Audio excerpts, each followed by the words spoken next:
Before we continue, like and subscribe to the channel, but only if you enjoy this type of content and want to see more in the future, and write in the comments where you are listening from. I love reading all the comments. Let's begin. In the year 1886, a book appeared that would serve as a declaration of war against the entire history of Western thought. Its title was a challenge, a provocation, and a promise, Beyond Good and Evil, and its subtitle was even more ambitious, Prelude to a Philosophy of the Future. With this work, its author, Friedrich Nietzsche, was no longer content to simply diagnose the coming of nihilism.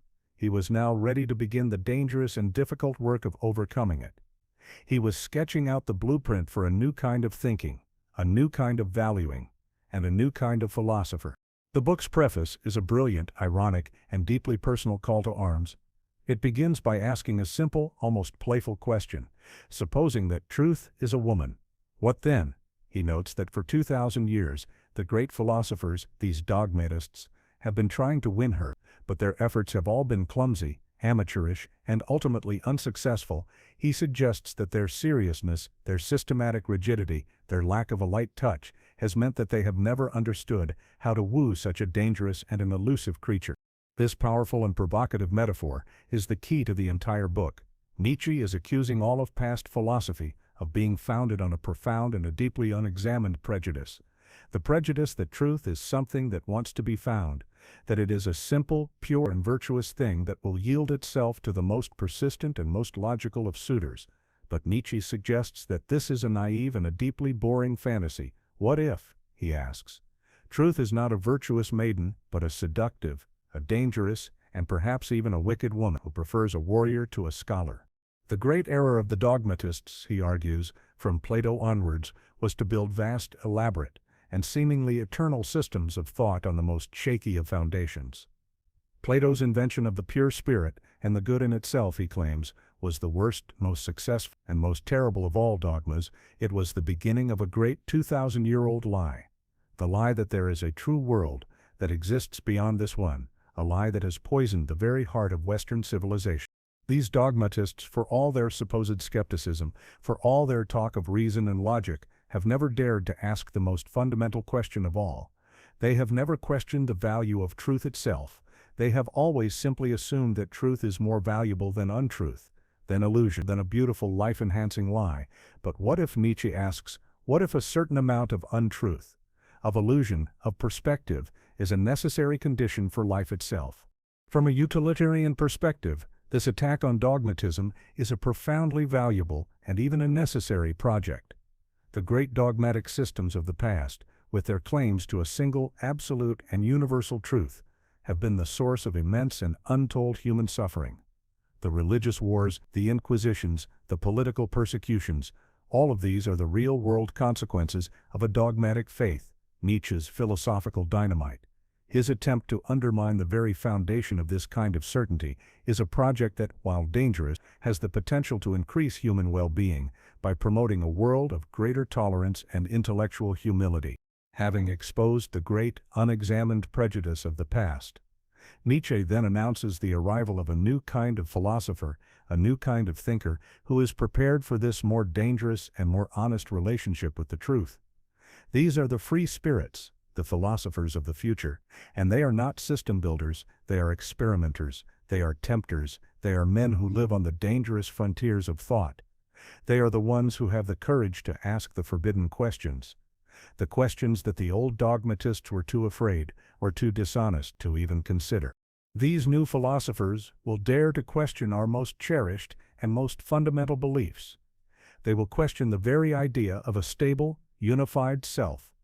They will question our blind faith in cause and effect, and most dangerously of all, they will take a hammer to the great foundational prejudice of all morality, the faith in opposite values, the simplistic belief that the world can be neatly divided into the categories of good and evil, true and false. They will venture into the great, gray and morally ambiguous territory that lies beyond these ancient signposts. They are the necessary precursors, the scouts and the pioneers, who are preparing the way for the arrival of an even greater figure, the overman, the creator of new values. But to create a new world, one must first be willing to destroy the old one. And this is the dangerous and necessary task of these new free spirits.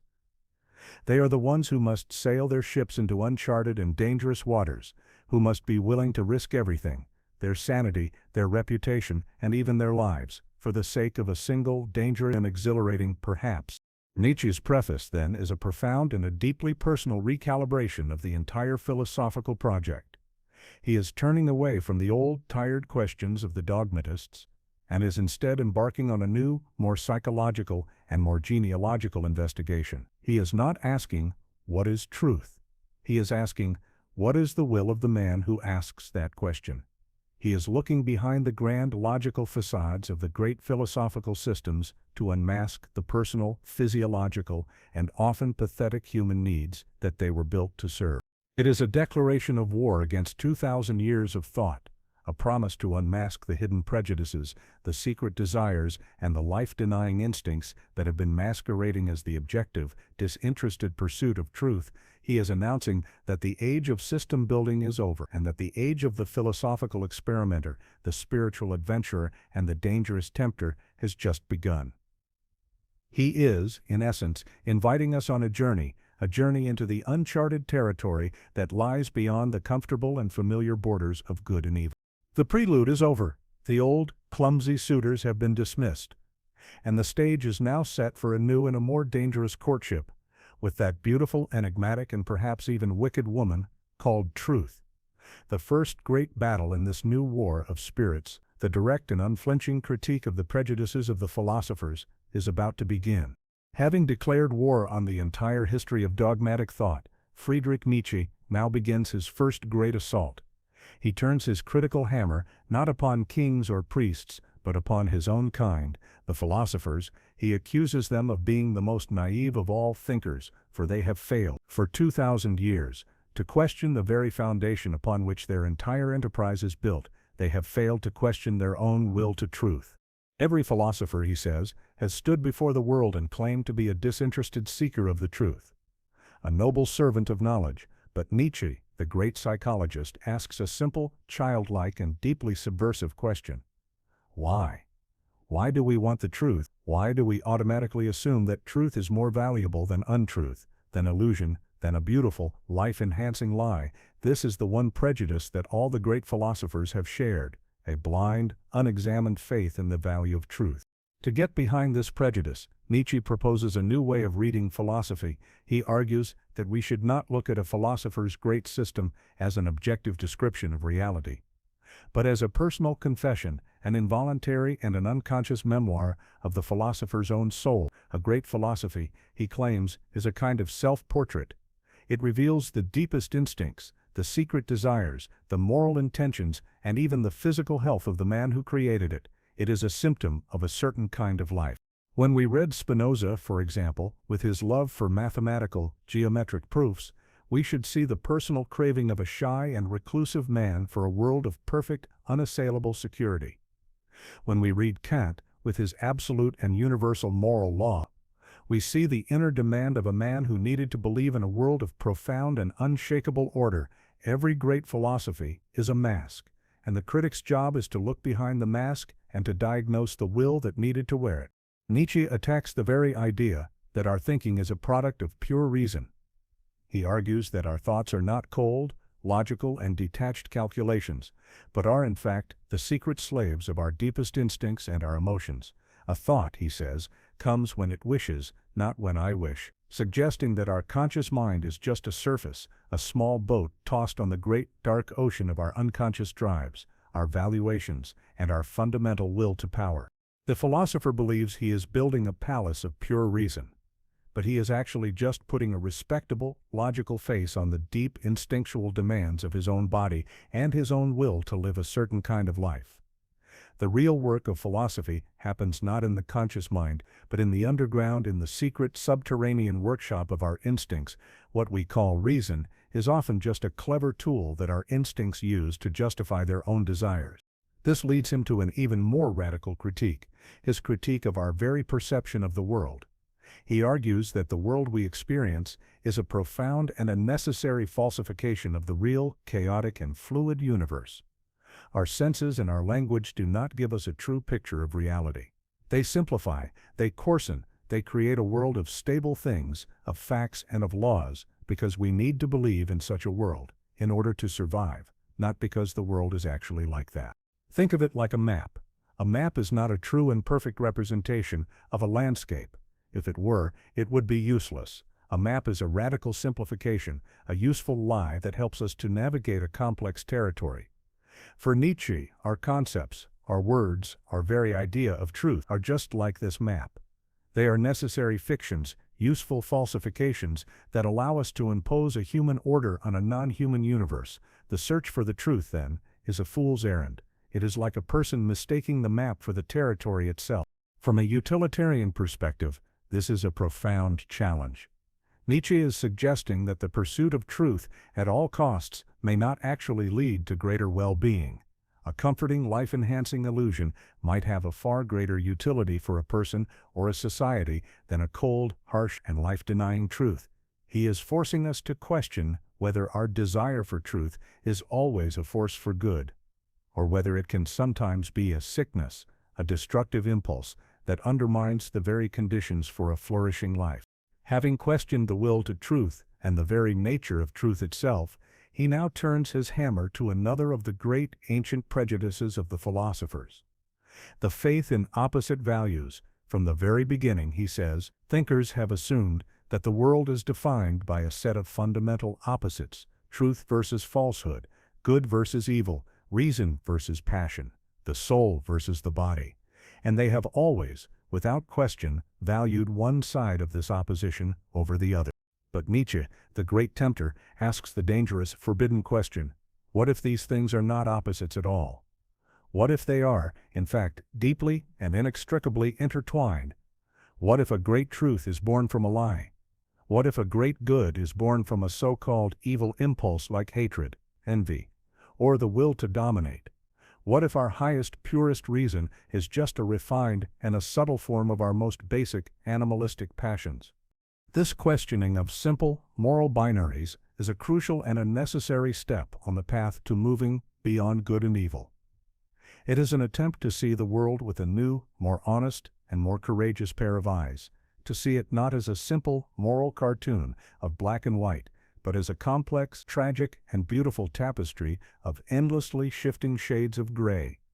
It is to understand that life itself, in its overflowing and creative power, is fundamentally immoral, beyond our small, human, and all too human categories of good and evil.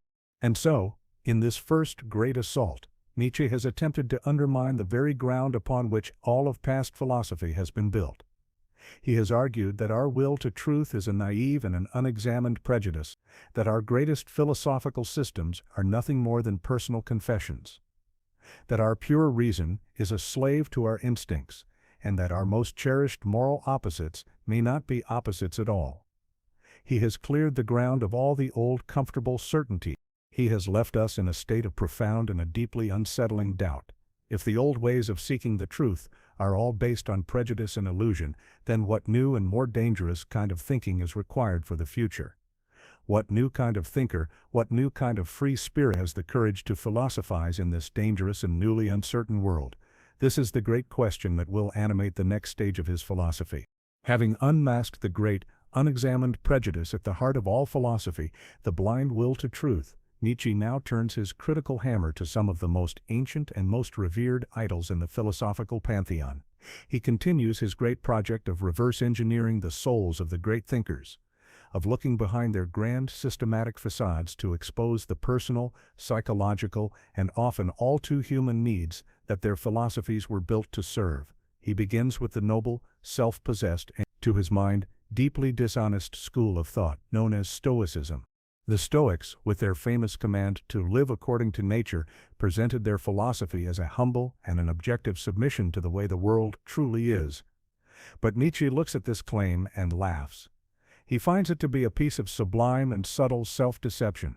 He asks, what is this nature that you claim to be following? Is it not a thing of profound indifference, of wastefulness beyond measure, a place of storms, of chaos, of eternal, brutal, and amoral conflict? To try and live according to that nature would be to live a life of constant, predatory struggle. But of course, he says, that is not what the Stoic means When the Stoic looks at the vast, chaotic indifference of nature, he desires to see something else. He desires to see a world that is orderly, that is rational, that is benevolent, a world that reflects his own calm, self-possessed, and deeply ordered inner state. So, he projects his own values onto the world. He creates a vision of a rational, providential nature. And then he has the audacity to pretend that he is merely following its commands, when in fact, he is simply worshipping a reflection of himself. This, for Nietzsche, is a perfect and a telling example of the will to power at work. The Stoic's secret desire is not to obey nature, but to tyrannize it, to stamp his own, particular, Stoic ideal onto the whole of existence. To create the world before which he can kneel, it is not an act of humble discovery. It is a subtle, unconscious, and deeply arrogant act of philosophical legislation. It is a form of self-deception, a beautiful and a noble lie that allows the philosopher to see his own prejudices as the very law of the cosmos. Having unmasked the Stoics, Nietzsche then turns his attention to an even more fundamental prejudice. The very foundation of modern philosophy since René Descartes, the belief in the I, the ego, the stable, unified subject that we believe is the author of our thoughts. Descartes had famously declared, "I think therefore I am," suggesting that the one, indubitable certainty is the existence of our own thinking self. But Nietzsche, with his radical skepticism, dares to question even this. He sees our faith in the I as just another prejudice, a superstition of the logicians. We say "I think," but is this really what happens? Nietzsche suggests that our grammar seduces us. We observe an action, thinking, and our grammatical habit forces us to assume that there must be a doer behind the deed, a subject, an I, who is the cause of the thought. But what if this is a complete fiction? What if there is no thinker at all? What if there is only the thinking itself? He famously suggests that a thought comes when it wishes, not when I wish, meaning that our conscious I is not the master in its own house. He asks us to imagine the mind not as a single unified entity, but as a kind of social structure, a commonwealth of competing drives, passions, and instincts, all struggling with each other for dominance. What we experience as a conscious thought is simply the surface-level symptom of one of these deep, unconscious drives having momentarily won the battle. The I, the ego, is not the author of our thoughts. It is merely the stage upon which the secret subterranean drama of our instincts plays itself out. Our belief in a unified soul atom is just a comforting illusion, a grammatical fiction. This leads directly to his final and most explosive assault in this section, his complete and total dismantling of the concept of free will for centuries. Philosophers had debated whether the will was free or unfree, determined or autonomous. Nietzsche looks at this entire debate and declares it to be a piece of rampant mythology, a fiction created for a very specific and a very sinister purpose. He begins by attacking the idea of the unfree will, the deterministic view that our actions are all caused by prior events and that no one is truly responsible. He dismisses this as the philosophy of the weak, a clever excuse for those who do not have the strength to take responsibility for their own action. But his true and most ferocious attack is reserved for the opposite idea, the idea of free will. He argues that this concept was invented by the theologians, the artificers of priests, for one reason and one reason only: to make humanity feel responsible and guilty. If you are truly and freely the author of your own sinful actions, then it is just for you to be punished. The idea of free will, he claims, is the single most foul artifice ever devised. A piece of psychological trickery designed to justify the entire theological system of judgment, punishment, and divine retribution. From a utilitarian perspective, Nietzsche's critique is a profound act of liberation. The concepts of a soul to be saved and a free will to be punished have, in his view, been the source of 2,000 years of psychological torment, of self-loathing, of a sickened conscience, and of immense human suffering. By exposing these ideas as fictions, he is trying to free humanity from a life-denying psychology, a project which, if successful, could lead to a healthier, more joyful, and more flourishing form of human existence, a massive increase in our collective well-being. For Nietzsche, the will is not free or unfree in the old, clumsy, moral sense. The will is simply strong or weak. A strong will is one that is organized. that has a clear, unifying purpose, and that has mastered the chaotic commonwealth of the instincts, directing them all towards a single creative goal. A weak will is one that is dysstoic, that is at the mercy of its conflicting drives, and that has no single overarching purpose. He has taken a moral problem and transformed it into a psychological one. He has moved beyond the simplistic categories of good and evil. And so, with these powerful, critical moves, Nietzsche has now cleared the ground of the most fundamental prejudices of the entire philosophical tradition. He has unmasked the Stoics' nature. As a projection of his own will, he has exposed the Cartesian I as a grammatical fiction, and he has revealed the concept of free will as a sinister tool of priestly control. He has shown that the old ways of thinking are based on a naive psychology and a series of profound and often dishonest misunderstandings. He has left us in a world without a stable self, without a free will to be praised or blamed, and without a benevolent nature to guide us. He has stripped away all the old, comforting certainties, leaving us standing naked and alone in a world that is far more chaotic, more dynamic, and more terrifying than we had ever imagined. And the great question that now arises is, what new and more courageous thinker is required to live and to thrive in this new and dangerously uncertain world? What is the nature of this free spirit? The old philosophical palaces lie in ruins, their foundations exposed as mere prejudice, their grand truths unmasked as personal confessions. Nietzsche, the philosopher with a hammer, has completed his great work of demolition, and in the dust of the fallen idols, a vast, silent, and terrifyingly open space has been cleared. But who, he asks, can live in this new, godless, and uncertain world? Who has the strength to breathe this thin, cold air of the highest peaks? His answer is a new kind of thinker, a new kind of hero, a figure he calls the Freigeist, the free spirit. The free spirit is Nietzsche's great answer to the dogmatist of the past. If the old philosopher was a man who built systems, who sought certainty, and who clung to his faith in the truth, then the free spirit is his polar opposite. He is not a builder of systems, but an experimenter, a tempter, a man who treats all of life, all morality, all philosophy, as a great and a dangerous experiment. He does not seek the safe harbor of a final answer. He seeks the open, uncharted waters of the great perhaps. The first and most necessary step on the path to becoming a free spirit is a profound and an often painful act of solitude. The free spirit, Nietzsche says, is defined by his ability to break the chains that bind him to his own time, to his own nation, to his own community. He must learn to see the most cherished values of his own herd, not as eternal truths, but as local customs, as contingent prejudices. This process of unchaining is a violent and a lonely one. It means becoming a stranger to your own people, an exile in your own land. This leads to a long and a difficult period of wandering in the desert, a time of profound loneliness and doubt. The spirit who has become free from the old values has not yet become free for the creation of new ones. He is suspended in a state of betweenness, a guest in a world that is no longer his home.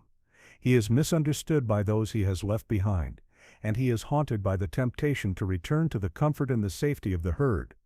This is the great sickness of the free spirit, a necessary and a transformative trial by fire. From a utilitarian perspective, this figure is deeply problematic. His radical individualism, his rejection of the shared values that bind a community together, makes him a dangerous and a destabilizing force, while his questioning of stagnant dogmas might in the long run lead to a healthier society. His immediate effect is to undermine the social cohesion and the mutual trust that are essential for the well-being of the many. The path of the free spirit is a path that seems to prioritize the flourishing of a single exceptional individual over the happiness and stability of the entire community. But for those who can endure this long winter of solitude, a new and a higher state of being awaits. A new kind of health, a new kind of freedom. The free spirit, who has returned from the desert, is no longer the angry, reactive rebel of his youth. His spirit has become light. He has learned to dance, to laugh, even at the most sacred and the most terrible things. He has acquired a new, more subtle and more powerful kind of freedom. The freedom to see the world from 100 different perspectives, to wear 100 different masks. The great and final temptation for this newly returned free spirit, the one danger that can still destroy him, is the feeling of pity. After achieving his own hard-won health in his own joyful solitude, he looks back down into the valley and sees the suffering of the common herd. He sees the sickness, the mediocrity, the unfree spirits, who are still trapped in the prison of the old morality. And he is tempted by a profound compassion to go back down, to save them, to heal them, to take on their suffering as his own. But for Nietzsche, this is the most seductive and most dangerous of all temptations. The free spirit's ultimate duty is not to the herd, but to his own height, to his own unique and singular purpose. To succumb to pity would be to betray his own hard-won freedom, to be dragged back down into the sickness of the very world he has just escaped. The final act of self-overcoming, for the free spirit, is to overcome even his own compassion, to learn a new, harder, and more aristocratic form of love. A love that is not based on pity for the weak, but on a joyful hope for the strong man of the future. The free spirit, then, is a profoundly transitional figure. He is the great no-sayer, the master of critique, the man who has perfected the art of destruction with his philosophical hammer. He has cleared the ground, he has exposed the lies, he has torn down the old, life-denying idols, and in doing so he has performed a necessary and a heroic task. He has created the free, open space in which something new can finally grow. But he himself is not the thin goal. He is the bridge, not the destination. He is the great arrow of longing, shot from the bow of the present towards the shore of a new and an undiscovered country. He is the necessary forerunner, the lonely and often tragic John the Baptist, who prepares the way for the one who is to come, and even higher type of philosopher, a thinker who will not just be a critic, but will be a creator, a commander, and a legislator. The one who will not just say no to the old values, but will have the strength to say a great and a world-creating yes to new ones. This true philosopher of the future, this great and final answer to the crisis of nihilism, is the one who will complete the journey that the free spirit has only just begun. He will be the one who finally and truly moves beyond good and evil, and who takes upon himself the most difficult and most dangerous of all tasks, the task of creating a new meaning for the earth. He is the one for whom the free spirit is only a prelude and a promise, the one Nietzsche calls the overman. We have met Nietzsche's new hero, the free spirit, a solitary wanderer who has broken the chains of tradition and is now venturing into the dangerous, uncharted territory that lies beyond good and evil. But this raises a profound and a practical question. How does such a fragile, a misunderstood, and a potentially disruptive individual survive in a world that is still dominated by the values of the herd, a world that is deeply hostile to his new and his dangerous truths? Nietzsche's answer is, as complex and as challenging as the spirit himself. He must become a master of disguise, a psychologist of the mask. Everything profound loves a mask, Nietzsche writes. It is a statement that is central to the psychology of his new philosopher. He argues that a shallow spirit, a simple mind, is transparent. It has nothing to hide because there are no hidden depths to protect. But a deep spirit, a mind that is full of contradictions, of warring impulses, and of dangerous, explosive insights, cannot and should not reveal itself completely and honestly to the world. The mask, for Nietzsche, is not a sign of dishonesty. It is a sign of psychological richness, of a soul that is too complex to be understood by a single, superficial glance. The mask is, first and foremost, a necessary tool of protection. The free spirit is a vulnerable creature. His ideas are dynamite, and to speak them plainly, to shout them in the marketplace, would be an act of profound and a suicidal foolishness. He would be dismissed as a madman, or he would be crucified, as he says, by the very people he is trying to liberate. The herd, with its simple morality and its fear of the unknown, cannot handle the full, blinding light of his truth. And so the free spirit must wear a mask of conformity, of normalcy, of irony, to move through the world without being destroyed by it. But the mask is not just a defensive shield, it is also an offensive tool, a crucial part of the free spirit's own philosophical experimentation. By adopting different masks, by trying on different personas, by speaking with different voices, the free spirit can explore different perspectives on the world. He can test different ways of being without ever committing himself to a single fixed identity. It is a form of intellectual and spiritual freedom, a refusal to be pinned down, a way of remaining fluid, of dancing through a world that demands we stand still and declare who we are.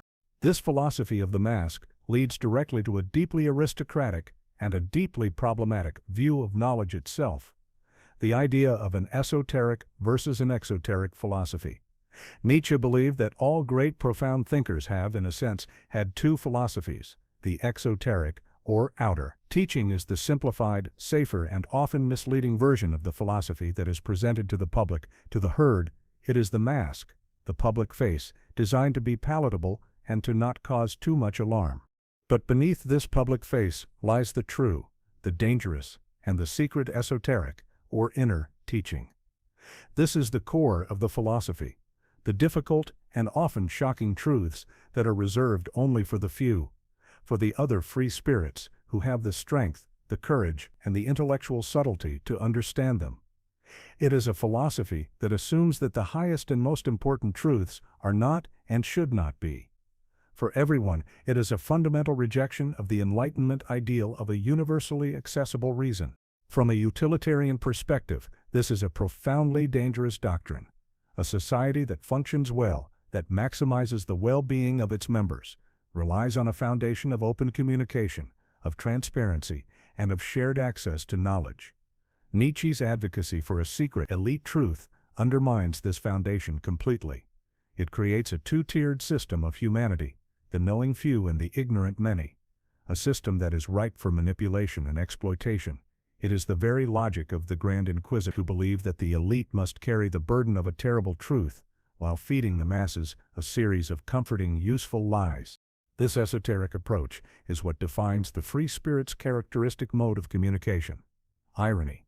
The free spirit is constantly speaking with a double tongue, saying things that he does not quite mean, or that have a hidden, deeper meaning that is only available to the initiated. His words are a test, a filter designed to separate the shallow readers who will take him at his literal word and be either offended or confused, from the deeper readers, his true audience, who will be able to see the profound truth that is hidden behind the ironic mask.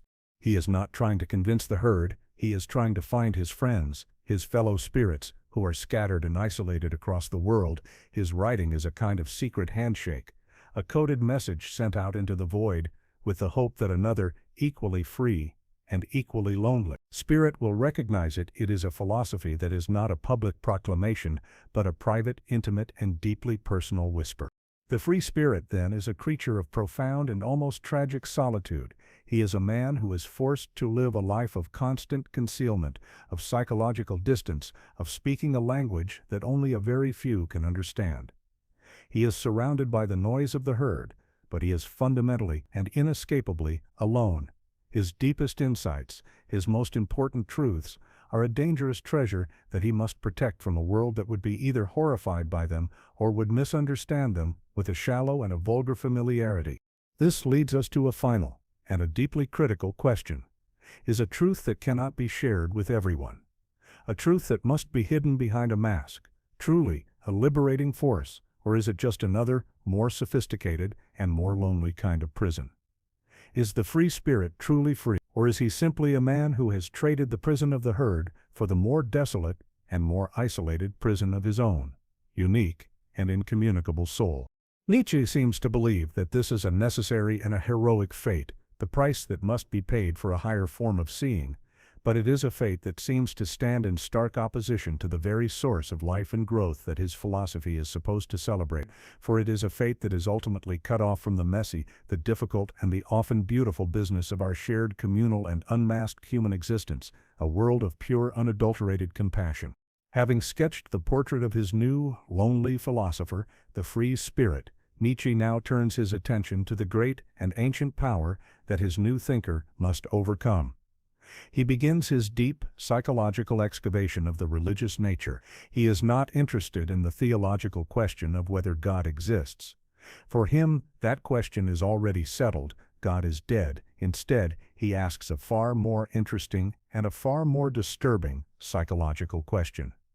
What is the human need for religion? What kind of soul, what kind of will gives birth to the gods? His answer is a direct assault on the idea that religion is born from a noble or a lofty impulse. He argues that for long prehistoric ages, the human being was a fearful, savage, and deeply insecure creature, living in a world that was chaotic, incomprehensible, and full of terrifying, invisible forces.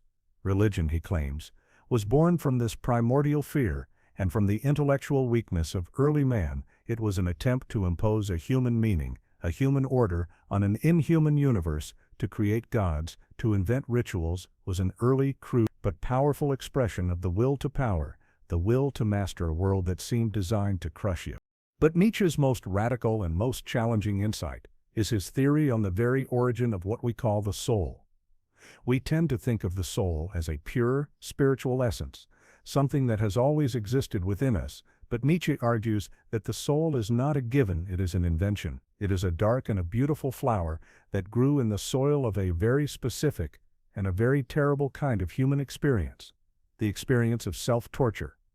He argues that the soul, with all its depth, its complexity and its contradictions, was invented by the ascetic, by the saint, by the holy man. The saint, he says, is a man who, for a variety of complex reasons, feels an overwhelming desire to wage war against his own natural instincts. He sees his body, his passions, his desires, his animal nature, as a wild beast that must be tamed. And so he engages in a systematic and often a brutal campaign of self-suppression through fasting, through vows of silence, through self-flagellation, and through the constant, relentless denial of every earthly pleasure. He tortures his own nature, he crucifies his own flesh, both literally and metaphorically.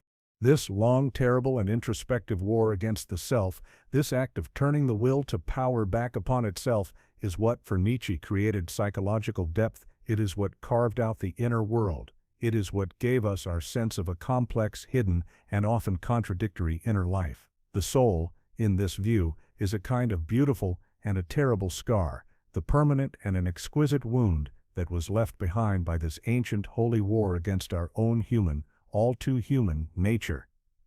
It is a testament to man's capacity for a profound and a creative cruelty towards himself. It is crucial to understand that Nietzsche does not simply dismiss the saint as a weak or a pathetic figure. On the contrary, he has a kind of horrified and a deeply ambivalent respect for the immense strength of will that the saintly type represents. The saint, he argues, is a supreme embodiment of the will to power. His will is so monstrously powerful that it can take the fundamental instinct of life, the desire for pleasure and self-preservation, and completely invert it. He finds a new, more subtle, and more intoxicating feeling of power in the very act of mastering and subjugating his own nature. He is a lion who has taught himself to live in a cage, not because he is weak, but because the act of self-imprisonment gives him a feeling of absolute control. He who despises himself, Nietzsche writes, nevertheless esteems himself as a despiser. The saint feels a profound, godlike power in his own self-abasement, and it is this very spectacle of an almost inhuman self-mastery that gives him his power over others. The common people, the herd, look at the saint, and they are terrified and fascinated. They cannot comprehend a will so strong that it can conquer life itself, and so they bow down before it. The saint, in his apparent weakness, in his poverty, in his suffering, achieves a more profound and a more absolute form of power than any worldly king or emperor. He is the master of himself, and because of this, he becomes the master of others. This is the great, terrible paradox of the ascetic ideal. It is a life-denying philosophy that, in the end, becomes one of the most powerful and most enduring forms of the will to power. It is a will to nothingness that paradoxically makes itself the master of the world. From a utilitarian perspective, this is a profound and a disturbing analysis. The life of the saint, as Nietzsche describes it, is a life of pure, self-inflicted suffering. It is a state of maximum personal disutility, embraced not for the good of others, but for a private, psychological feeling of power. Nietzsche's critique unmasks this seemingly holy state and reveals it as a symptom of a sick, if powerful, will, by exposing the unhealthy psychological roots of this life-denying ideal. His work can be seen as a useful project to clear the ground for a healthier, happier, and more life-affirming form of human existence. And so, we see Nietzsche's deeply ambivalent and complex view of the religious nature. He is disgusted by its origins, which he sees in the fear, the weakness, and the self-torturing impulses of early humanity.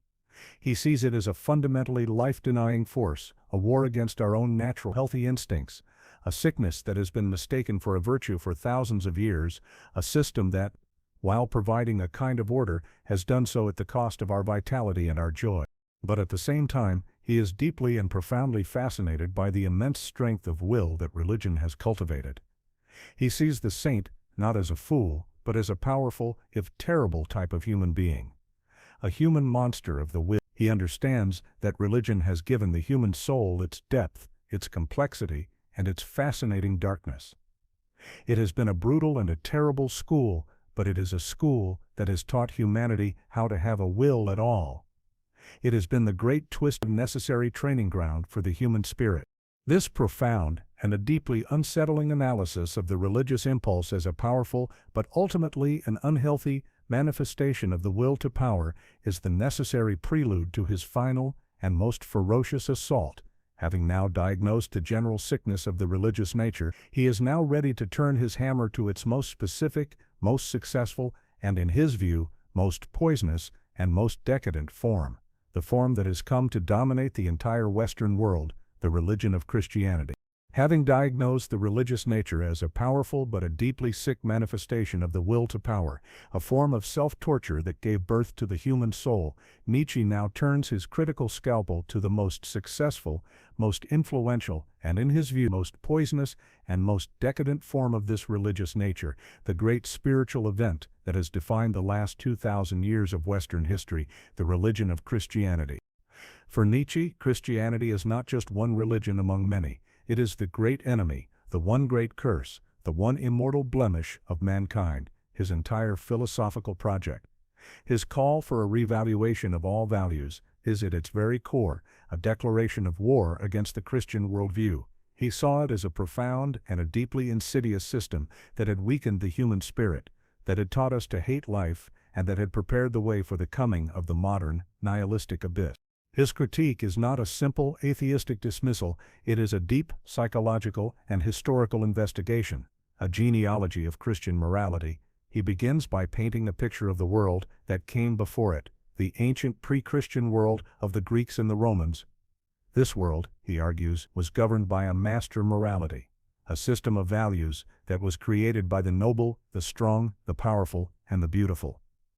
In this world, good was a simple and a direct affirmation of the self. It meant noble, it meant strong, it meant proud, it meant a joyful acceptance of one's own powerful instincts. But the ancient world also contained another group of people, the vast, oppressed majority, the slaves, the weak, the sickly, the downtrodden. These people, unable to compete with the masters in the real world, were filled with a deep, secret, and a festering hatred for their superiors, a venomous spiritual poison he calls by its French name, ressentiment. And it was out of this seething resentment, he argues, that a new and a radically different kind of morality was born. It was a morality created not by the strong, but by the weak.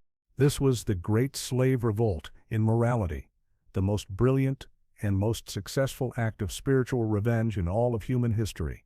Since the weak could not be like the masters, they performed a miracle of inversion. They took the qualities of the masters, their pride, their strength, their sensuality, their wealth, their joy in this world, and they declared them to be evil. And then they took their own qualities, the qualities of the oppressed, their meekness, their humility, their poverty, their suffering, their pity, and with an act of sublime, vengeful cunning, they declared them to be good. Christianity, for Nietzsche, is the ultimate and most triumphant expression of this slave revolt. It is a religion that was born among the slaves and the outcasts of the Roman Empire, and its values are the values of the oppressed. It is a system that praises the meek, that blesses the poor in spirit, and that promises that the last shall be first, and the first shall be last.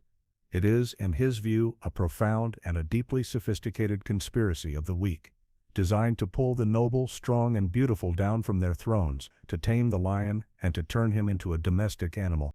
At the very heart of this life-denying morality is the virtue that Nietzsche despised more than any other, the virtue of pity or compassion.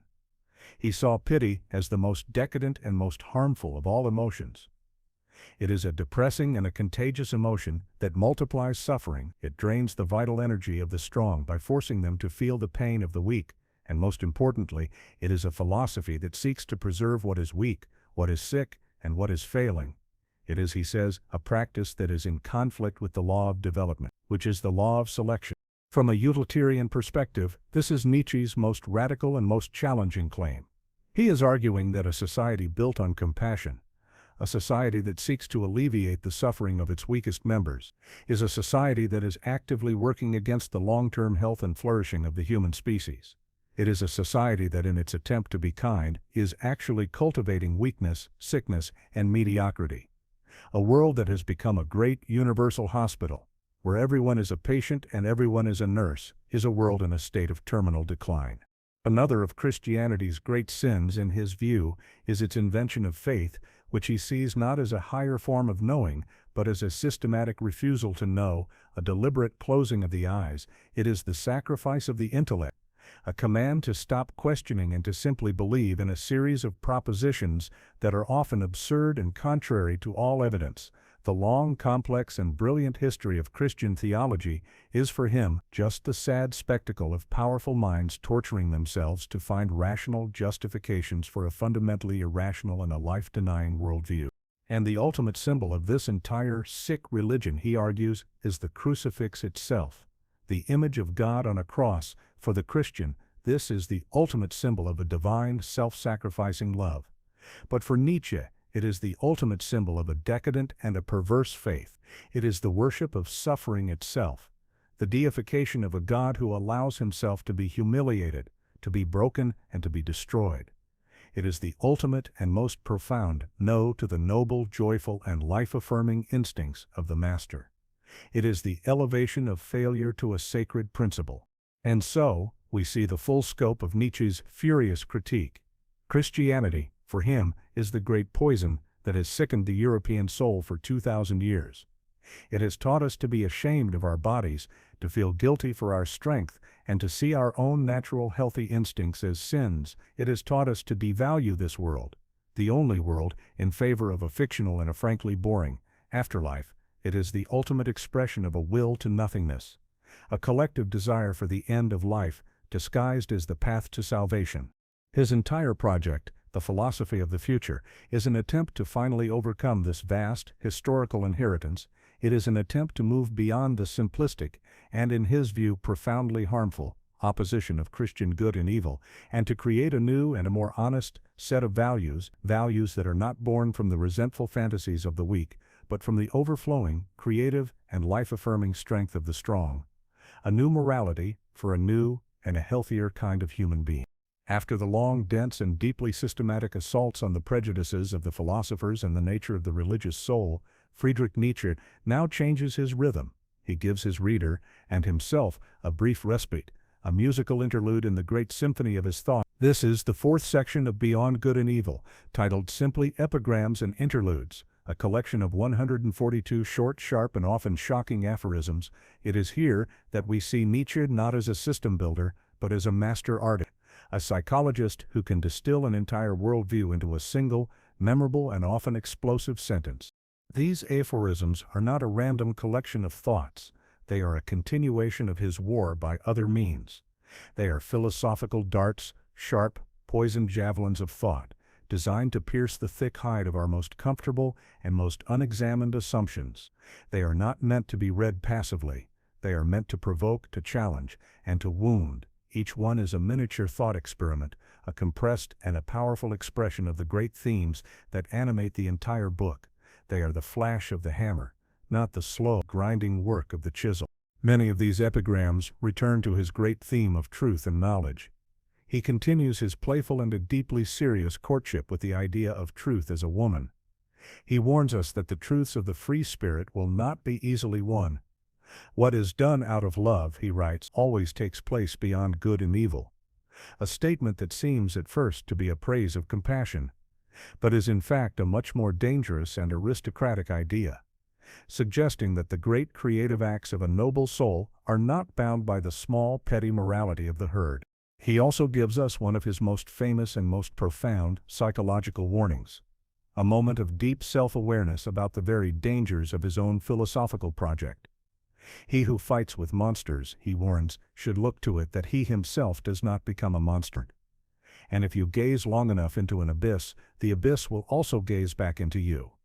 It is a chilling reminder that the journey beyond good and evil is a perilous one, a path that threatens to consume the very soul of the traveler, a quiet admission of the immense psychological toll of his own lonely quest.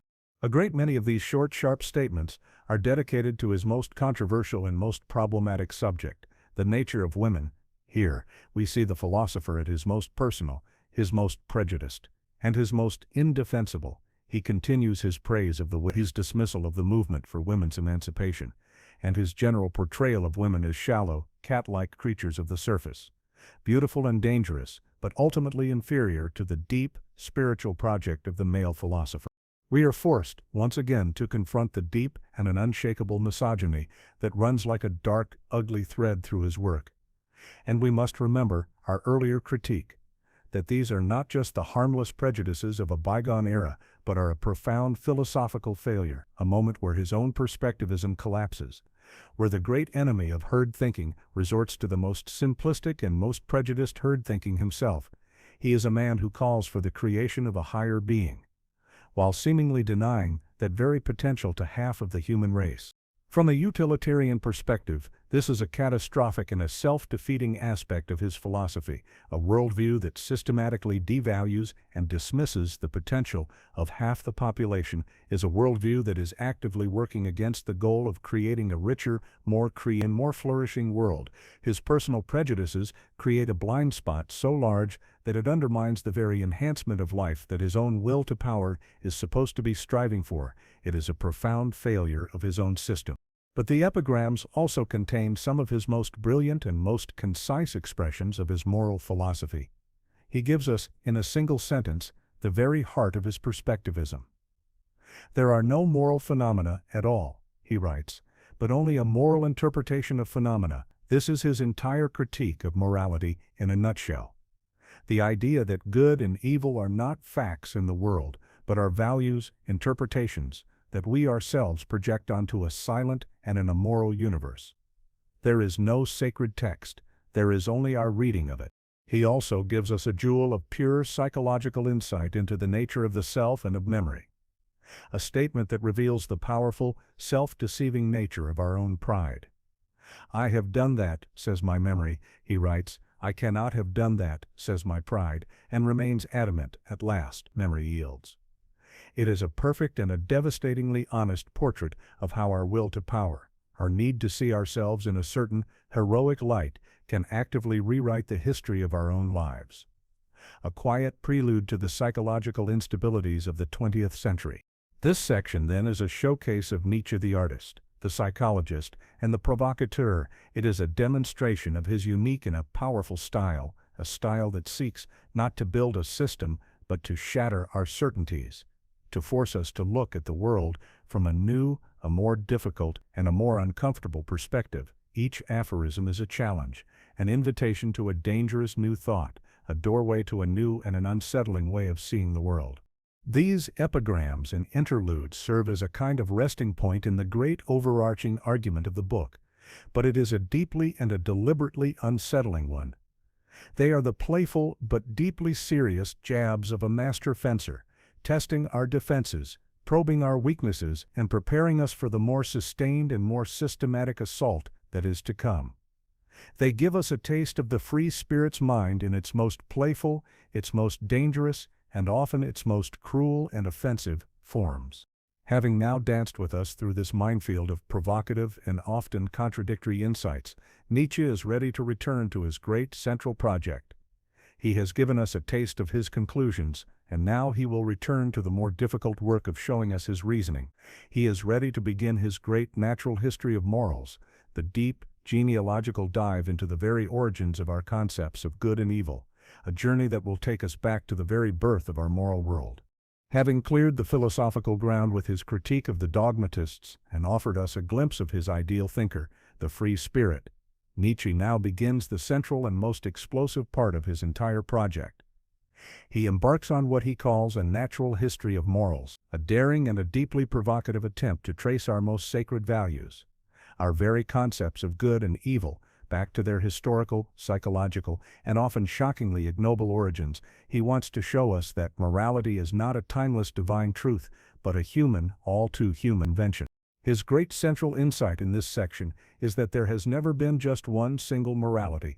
Throughout human history, he argues, there have been two fundamentally different and eternally hostile types of morality. A morality of the strong and a morality of the weak, and the entire moral history of the world is the story of the long, secret, and terrible war between these two opposing systems of valuation. He begins his story with the original, the ancient, and in his view the healthier of the two. The system he calls master morality. This is the morality of the noble, the aristocratic, the powerful, the ruling caste. It is the value system of the Homeric heroes, of the Roman patricians, of the Viking sea kings.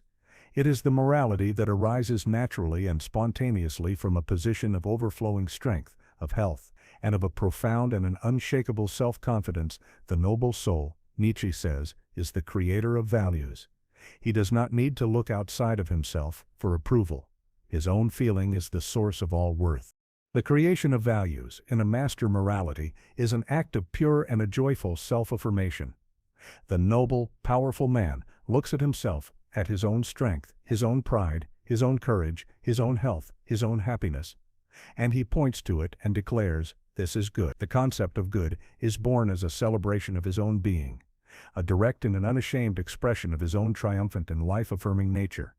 It is a morality that says a powerful and a resounding yes to itself. And what of the opposite? What of the concept of bad in a master morality? Bad is just a pale, dismissive afterthought. The noble soul looks out at the others, at the common, the weak, the timid, the cowardly, the pathetic, and he labels them, but this is not a profound moral condemnation. It is simply a statement of contempt, a recognition of a lower rank. It is the same way a soaring eagle might look down upon a flock of bleating sheep. It is a feeling of distance, of difference, not of a deep, moralistic hatred. From this great, fundamental distinction, a whole table of values arises. The virtues of the master are the virtues of a strong and a self-respecting soul. They are courage, they are pride, they are a sense of honor, a loyalty to friends and a respect for worthy enemies, a love of adventure and of risk-taking, and a deep, almost religious reverence for one's ancestors and for tradition. It is a morality of self-reverence, a system built on the unshakable belief in the value and the rightness of one's own powerful instincts. The psychology of the noble soul is one of a magnificent and a sometimes terrifying innocence.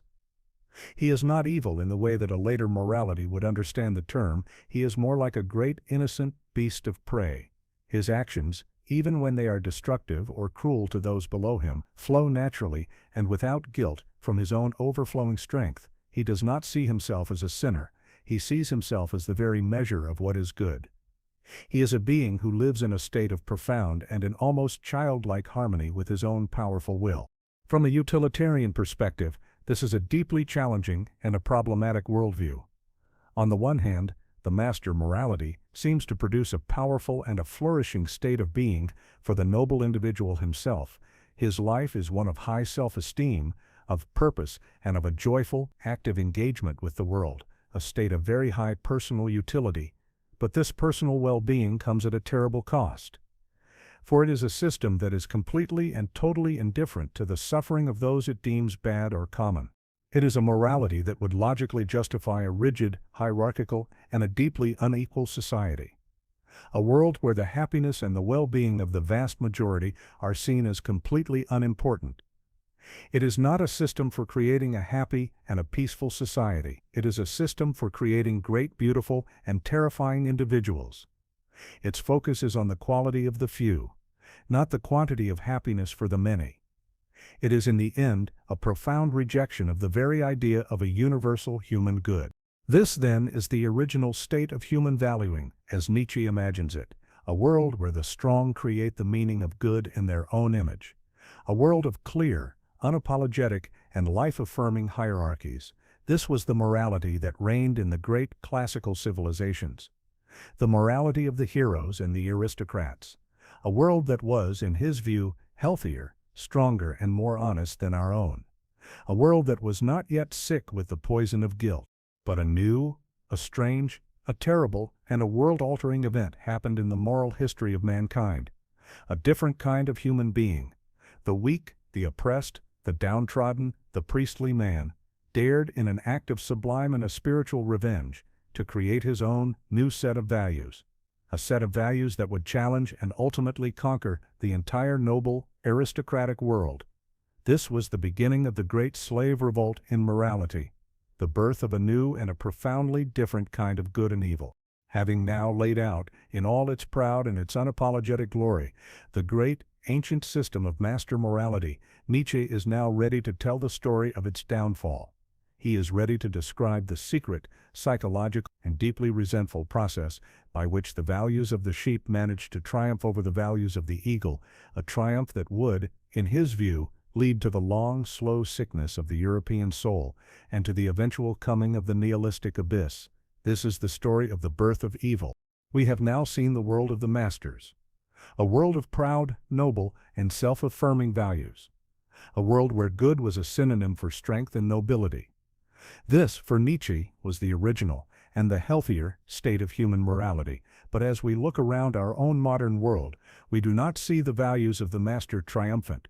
We see, almost everywhere, their exact opposite. We praise the meek, we celebrate the humble, and we see compassion for the suffering as the very highest of all virtues. How did this happen? How did the values of the sheep manage to triumph over the values of the eagle? Nietzsche's answer is the story of a great and a successful rebellion, a slave revolt in morality. It begins, he says, with the weak, the oppressed, the sickly, the priestly castes. All those who were deemed bad in the eyes of the masters, these were the people who were powerless to compete in the real world, and so they were filled with a deep, a festering, and an impotent hatred for their superiors. A spiritual poison that Nietzsche calls by its French name, ressentiment. This ressentiment is the great creative and venomous engine of the slave revolt. The man of ressentiment is not strong enough to act on his hatred in the world. So his hatred turns inward, it becomes spiritual, it becomes clever, it learns to wait, and it begins to create. But unlike the master, who creates his values from a powerful yes to himself, the morality of the slave begins with a resentful no to what is outside of him, to what is different from him, to what he secretly fears and envies. The man of ressentiment looks at the noble master, at his strength, at his pride, at his health, at his happiness, and he cannot say, "I am good," because his own life is one of misery and powerlessness.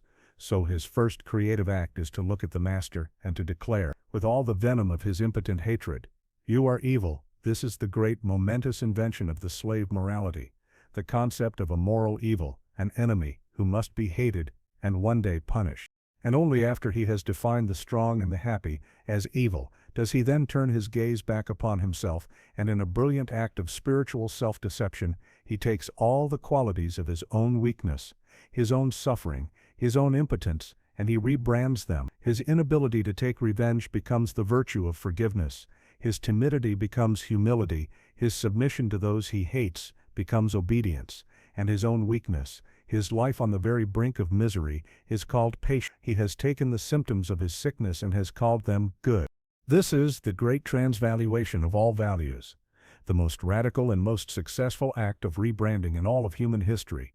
What was once good, the pride and power of the noble, is now evil, and what was once bad, or merely pathetic, the meekness and suffering of the weak, is now good. The sheep have, through a miracle of spiritual revenge, convinced the eagles, and even more astonishingly, have convinced themselves that it is morally superior to be a sheep than it is to be an eagle.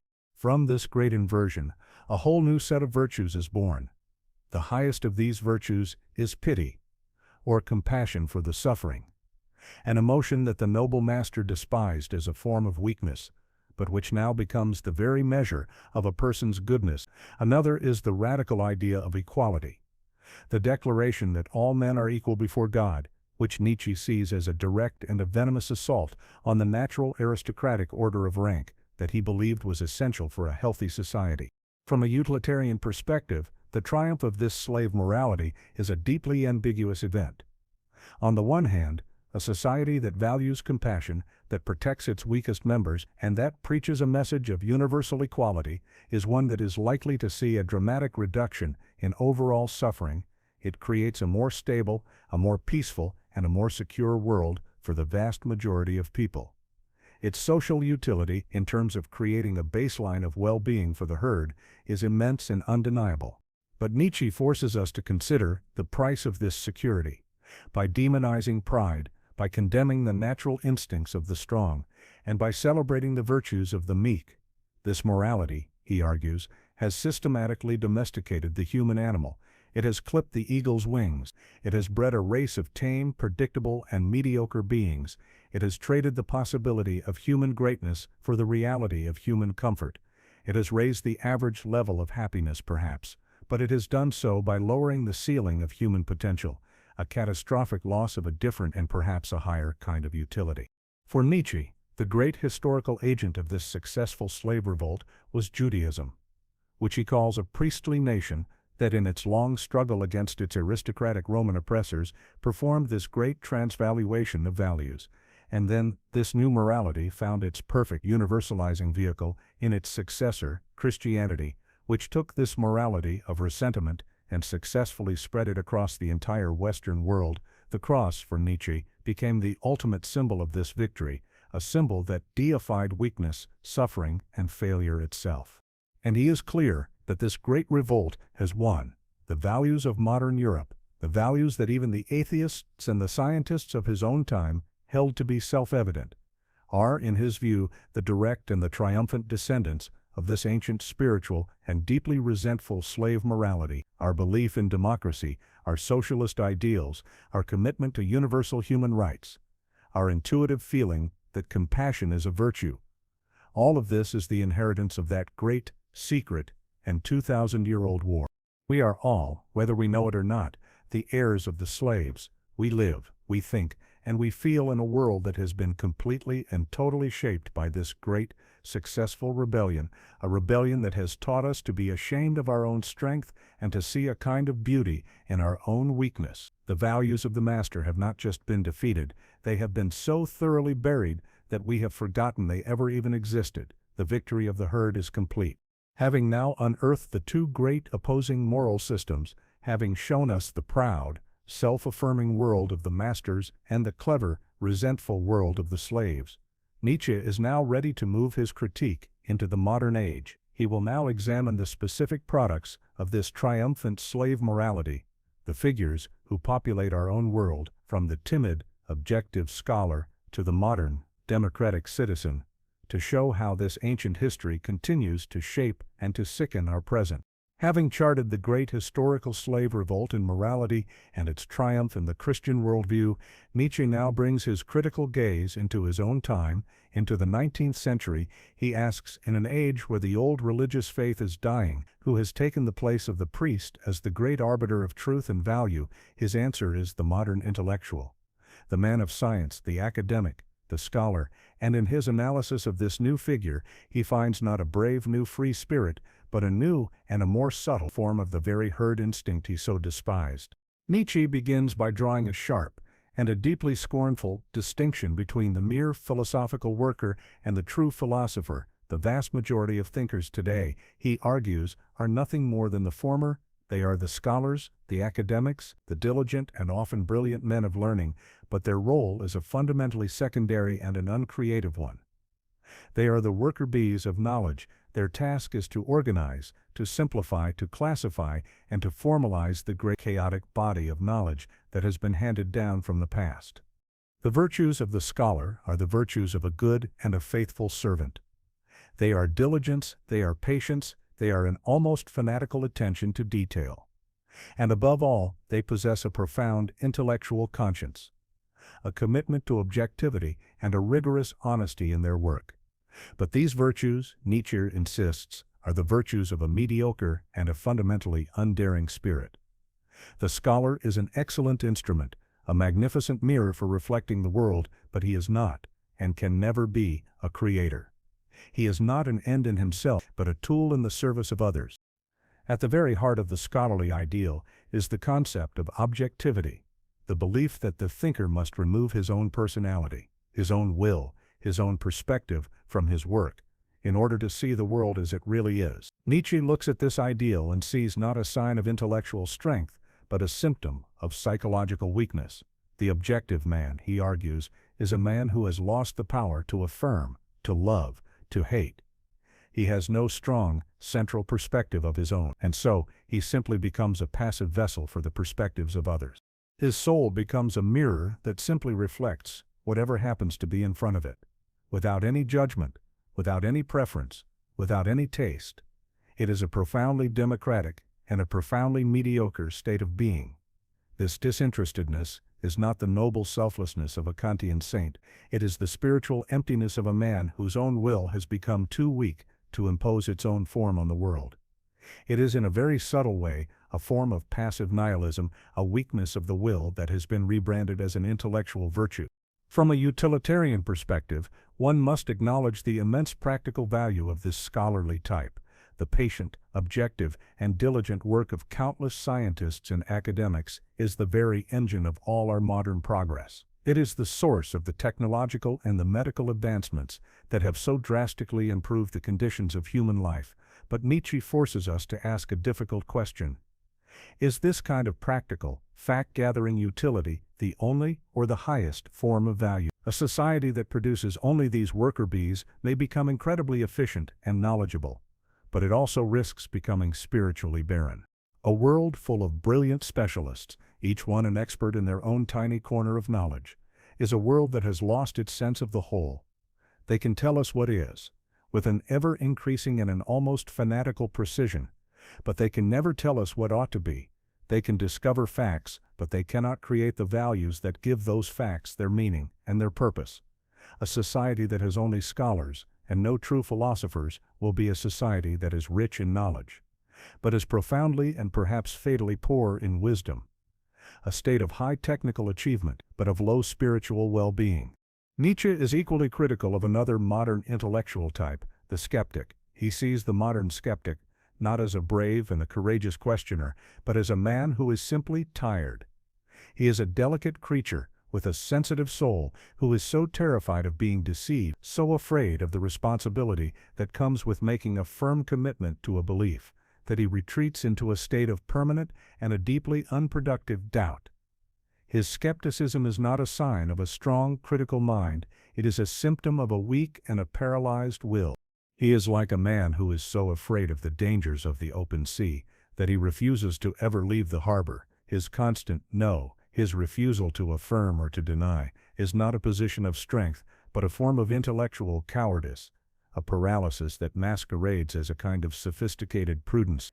He is another symptom of a culture that has lost its great affirmative and creative power, a culture that is becoming old, gray, and tired, a culture that is drifting, slowly but surely, towards the comfortable, blinking abyss of the last man.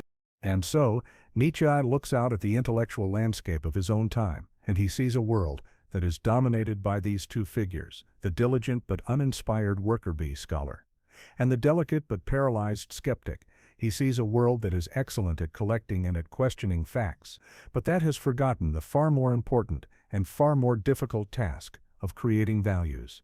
What is missing, what is so desperately needed, are the true philosophers, the figures he calls the genuine commanders and legislators. These are the thinkers who are not content to simply reflect the world. They want to shape it. They are not interested in discovering the values of the past. They are interested in creating the values of the future. The scholar looks backward. He is an expert on what has already been thought and said. But the true philosopher looks forward. His job is to say, "It shall be thus." His work is not to discover, but to create. He is not an instrument, he is an artist who uses the entire world as the raw material for his own creative value-creating project. This is the great and a necessary distinction that Nietzsche insists upon. The world is in desperate need of a new kind of leader, a new kind of thinker who has the courage, the strength, and the profound, creative power to give a new direction to humanity, a thinker who can finally lead us out of the long, slow twilight of the old, dead idols, and into a new, and a more dangerous, but also a more beautiful, and a more life-affirming dawn. These are the true philosophers of the future. the ones for whom the scholars are merely the humble and the necessary precursors. We have now seen the full extent of Nietzsche's contempt for the modern intellectual landscape. He looks at the universities, at the laboratories, at the halls of learning, and he sees a world populated by diligent but ultimately uninspired worker bees, the scholars, and by paralyzed, timid skeptics. He sees a world that is excellent at collecting and at questioning facts, but a world that has forgotten the far more important, far more difficult, and far more dangerous task of creating values, and it is to this great and necessary task that he now turns his attention. He draws a final, absolute, and unbridgeable line in the sand between the philosophical worker and the true philosopher. The scholar, he says, is a man of the past. His job is to look backward, to organize, to systematize, and to reflect upon the values and the knowledge that have already been created. He is a mirror, an instrument, a humble and a necessary servant of the great thinkers who came before him. But the true philosopher, the philosopher of the future, is his absolute and total opposite. He does not reflect the world, he creates it. The true philosopher, Nietzsche declares, is a commander and a legislator. His work is not to discover a pre-existing truth, but to create a new one. His work is not to follow a moral law, but to invent one. He does not say, "This is how the world is." He looks upon the chaos of existence and he says, with the full creative force of his will, "It shall be thus." His philosophy is not an act of discovery, it is an act of legislation, a command, an expression of his own profound and world-shaping will to power. This is a fundamentally aristocratic, an anti-democratic, and a deeply terrifying vision of the philosopher's role. For centuries, the philosopher was seen as a servant of the truth, or as a servant of the people. But Nietzsche's new philosopher is a master, a creator who stands alone and gives a new law, a new meaning, a new direction to all of humanity. He does not ask for a consensus. He does not engage in a gentle, rational dialogue. He commands, he creates, and he shapes the future in the image of his own will. From a utilitarian perspective, this is the most dangerous idea imaginable. The entire project of creating a just, a stable, and a happy society is based on some form of shared agreement, of a social contract, of a universal law that protects the well-being of all. But Nietzsche's philosopher-legislator rejects this entire project. By what right, we must ask, does a single, solitary individual get to create the values for all of humanity? His vision seems to be a recipe for the ultimate form of tyranny, the tyranny of the genius. A world governed by such a principle would be one that systematically sacrifices the happiness and the well-being of the many, the herd, for the sake of the grand aesthetic and creative project of a few higher men. It is a world that explicitly rejects the idea of the common good in favor of the greatness of the exceptional individual. A formula that, if ever put into practice, would lead to a world of profound and an almost unimaginable inequality and suffering, a state of catastrophic disutility. Nietzsche, however, is not blind to the immense and a terrible burden that this new philosopher must carry. This is not a role for a simple tyrant or a common despot. The true philosopher is a man who has earned the right to legislate through a long, painful, and almost inhuman process of self-overcoming. He is necessarily a man of profound and an almost unbearable solitude, for he is the one who thinks the thoughts that no one else is dared to think. He is a man who must be the bad conscience of his time. His greatness is not measured by the pleasure or the comfort of his life, but by the amount of suffering he can endure and can transform into a creative force.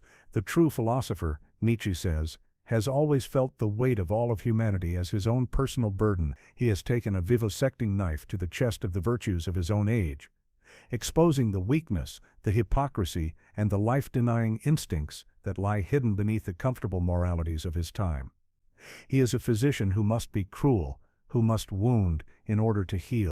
He is not meant to be loved by his own time. He is meant to be misunderstood, to be feared, and often to be hated. He is a man who is living for a distant future, a man who is planting the seeds of a new kind of humanity that may not come to fruition for centuries.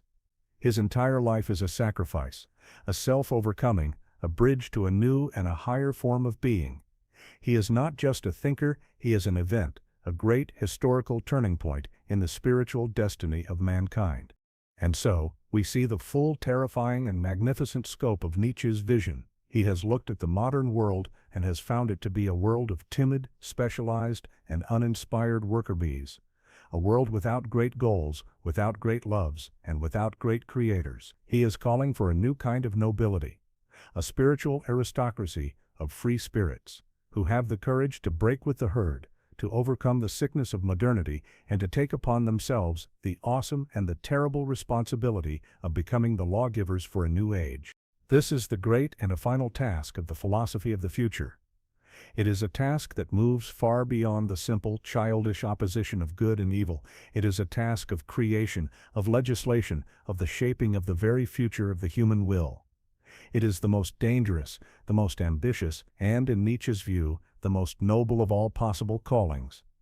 It is the call to become the artist, who does not just paint a picture of the world, but who takes the world itself as his canvas and paints upon it a new, a more beautiful, and a more terrible human face. We have now seen the great, heroic, and terrifying vision of Nietzsche's philosopher of the future, the commander and the legislator who will create new values for a new age. But before this new future can be born, the present must be thoroughly understood, and so Nietzsche now turns his sharp genealogical eye away from the past, and towards his own time. He begins a deep, psychological excavation of the virtues of the modern European soul, the very values that his contemporaries held to be their greatest and most noble achievements. His central question is a deeply unsettling one. Are our modern virtues, our praise of compassion, of intellectual honesty, of security and of happiness for all, are these a sign of our strength, of our moral progress, of a higher, more evolved form of humanity, or are they in fact a sign of our weakness, the subtle, refined, and deeply seductive symptoms of a culture that has grown tired, that has become sick, and that has lost its will to live a great and a dangerous life? He begins by returning to his first great target, the will to truth. He argues that this fanatical desire for truth at any cost, which is the great defining virtue of the modern scientist and scholar, is not a new invention. It is, in fact, the final and most noble manifestation of the very ascetic ideal that he had diagnosed in the religious saint. It is a 2,000-year-old flame that has now been purified of its theological dross, but it is still the same fire. The scientist who sacrifices all personal comfort, all worldly pleasure, and even his own health for the sake of a cold, hard, objective fact, is, from a psychological perspective, performing the very same act as the saint who sacrifices his body for the sake of God. Both are engaged in an act of self-denial, a suppression of their own personal will and their own life-affirming instincts, in the service of an abstract, external, and supposedly higher truth. The scientist is the last and the most pious of the old priests. And this virtue, Nietzsche warns, is a deeply dangerous one. This relentless, unconditional will to truth is the very force that, in the end, destroyed the great life-enhancing illusions of religion.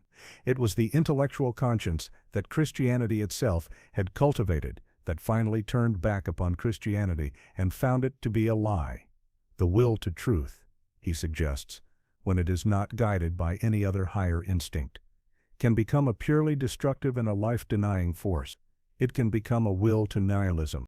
From a utilitarian perspective, this is a profound and a challenging critique. He is questioning the absolute utility of truth itself. A society that makes the pursuit of truth its highest value may, in the end, destroy the very myths, the very useful lies that are necessary for it to flourish. A cold, scientific, and completely disenchanted world may be a true world, but it may also be an unlivable one, a world where the overall well-being of its members is paradoxically diminished by its own relentless honesty. Nietzsche then turns his scalpel to the other great virtues of his time. He looks at the modern European's praise of pity and compassion, and he sees not a noble concern for the suffering of others, but a kind of spiritual indulgence, a decadent and a deeply unhealthy sentimentality. It is a way for us to feel good about ourselves, to congratulate ourselves on our own refined and sensitive souls, without actually having to be strong. It is a virtue, he suggests, that is born from a fear of life, not from an overflowing love for it. He looks at the modern obsession with achieving a comfortable, a safe, and a painless existence, and he sees the triumph of the values of the last man. It is a morality for a tired and a deeply pessimistic culture. A culture that no longer has the strength to desire a great and a tragic destiny, but instead longs for a little pleasure for the day and a little pleasure for the night. It is a morality whose ultimate goal is a state of peaceful, lukewarm, and deeply mediocre contentment. A world without suffering, but also a world without greatness. He argues that all of these modern virtues, our compassion, our desire for security, our intellectual honesty, are all at their core the virtues of the herd. They are the values that are necessary for the survival and the comfort of the group, but they are also the values that tame, that level, and that ultimately hold back the exceptional individual, the higher man. They are the virtues of a society that fears the eagle and wants to turn everyone into a safe, predictable, and useful sheep. Even the most holy of all virtues, the selflessness of the saint, is subjected to this same unmasking psychological critique. Nietzsche asks us to look behind the mask of the saint's humility, behind his apparent denial of the self, and to see the subtle but immense will to power that is at work. The saint who denies himself, who tortures his own flesh, who gives away all his possessions, is not destroying his will, he is exercising it in its most powerful and most terrible form, the form of self-mastery. The secret pleasure of the saint, he suggests, is the feeling of absolute power that comes from this perfect self-control. It is the pleasure of judging the world, of pitying the sinners, of being the one who gives, who blesses, who forgives. It is a will so powerful that it no longer needs the crude external trappings of worldly power. It has found a more refined, a more intoxicating, and a more absolute form of domination, the domination of the spirit. Even our highest virtues, he suggests, are just a more subtle, more spiritualized, and a more seductive form of the same fundamental drive that animates all of life. And so, we see the full, devastating scope of Nietzsche's critique. He has looked at the very things we are most proud of, our scientific conscience, our compassionate sentiments, our desire for a just and a peaceful world, and he has told us that these are not the signs of our health, but are the refined, the beautiful, and the deeply seductive symptoms of our own collective sickness, of our own decadence, and of our own triumphant herd morality. We are, he says, the heirs of a 2,000-year-old slave revolt that has taught us to love the very things that make us weak. Having now unmasked the secret, life-denying origins of our modern virtues, Nietzsche is now ready to ask the final and most important question: if these are the virtues of the sick, of the herd, of the tired, then what are the new, the harder, and the more dangerous virtues that are required for a new and a healthier kind of human being? What are the virtues of the free spirit, of the noble soul, of the coming overman? This is the great creative task that he will now begin to undertake. We have now seen the full, devastating force of Nietzsche's critique. He has taken the most cherished virtues of the modern European soul, our compassion, our intellectual honesty, our desire for a peaceful and a comfortable life, and he has unmasked them as the refined, the subtle, and the deeply seductive symptoms of a decadent and a life-denying herd morality. But Nietzsche is not just a destroyer, he is a creator, and having torn down the old sick virtues of the herd, he must now begin the difficult and the dangerous task of outlining a new, a harder and healthier set of virtues for a new kind of human being. These are not virtues for everyone. They are the virtues of the exception, of the free spirit, of the philosopher of the future. They are the qualities that are necessary not for mere survival, but for greatness. And the first and most shocking of these new virtues is cruelty. This is a word that immediately makes us recoil, for it is the very thing that our entire moral tradition has taught us to see as the ultimate evil. But Nietzsche asks us to look at it with new eyes, to see it not as a simple vice, but as a necessary tool for a higher form of life. The first and most important form of this new virtue is cruelty towards oneself. The free spirit, the higher man, must be ruthless with himself. He must treat his own soul as a sculptor treats a block of stone. He must be willing to take up a hammer and a chisel, and to joyfully, almost lovingly, carve away his own weaknesses, his own comforting illusions, and his own most cherished beliefs. This is the process of self-overcoming, a constant and often a deeply painful war against the mediocrity and the laziness that lurks within one's own heart. This self-directed cruelty is the very engine of all spiritual growth. "What does not kill me makes me stronger," he famously wrote. The free spirit is the one who does not flee from suffering, but actively seeks it out, as a form of resistance, as a whetstone upon which he can sharpen his own will. He understands that all great things are born from great suffering, and he has the courage to inflict that necessary suffering upon himself. He is the spiritual warrior who finds his greatest joy in the conquest, not of others, but of his own soul. But this virtue also has a more troubling, external dimension. A cruelty towards others. This is not the crude, brutish cruelty of the thug, but the refined, intellectual cruelty of the great teacher. It is the refusal of pity, it is the willingness to tell hard truths, to shatter the comforting lies of the herd, and to force others to confront the difficult and the often painful realities of their own existence. It is the cruelty of the doctor who must cause pain in order to heal, a cruelty born not of malice but of a higher and a harder kind of love. From a utilitarian perspective, this is the most dangerous and the most unacceptable of all Nietzsche's ideas.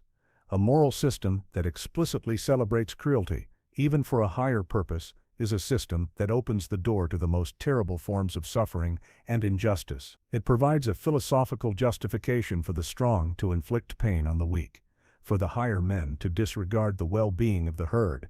It is a direct and a total assault on the very principle of compassion that is the cornerstone of a humane and a happy society.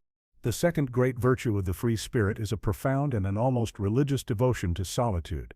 He must not only be able to endure solitude, he must love it. He must see it as a necessary condition for his own health and his own creativity. It is only in the deep silence of the desert, far away from the noisy, distracting chatter of the marketplace, that the great, new, and world-altering thoughts can be born. The free spirit is an eagle who must live on the lonely, inaccessible peaks, far above the crowded valleys of the herd. This solitude requires another, related virtue, the mastery of the mask, as we have seen. The free spirit is a creature who is constantly misunderstood, and so he must learn to conceal himself, to hide his true, profound nature behind a mask of irony, of foolishness, of simplicity. This is not a form of dishonesty, but a form of self-preservation, a way of protecting his inner world from the vulgar, prying eyes of those who would not, and could not understand it. It is the virtue of a deep soul who knows that his greatest treasures are not for public display. And the final, great virtue of this new philosopher is a new, a harder, and a more profound kind of honesty. It is not the old intellectual conscience of the scholar, which was still, in its own way, a slave to the idea of an objective truth. This new honesty is a courage to confront the most terrible and the most unsettling of all truths. The truth that there is no truth. It is the courage to live without the comfort of any final, absolute certainty. To live in a world of pure, unending perspective and interpretation.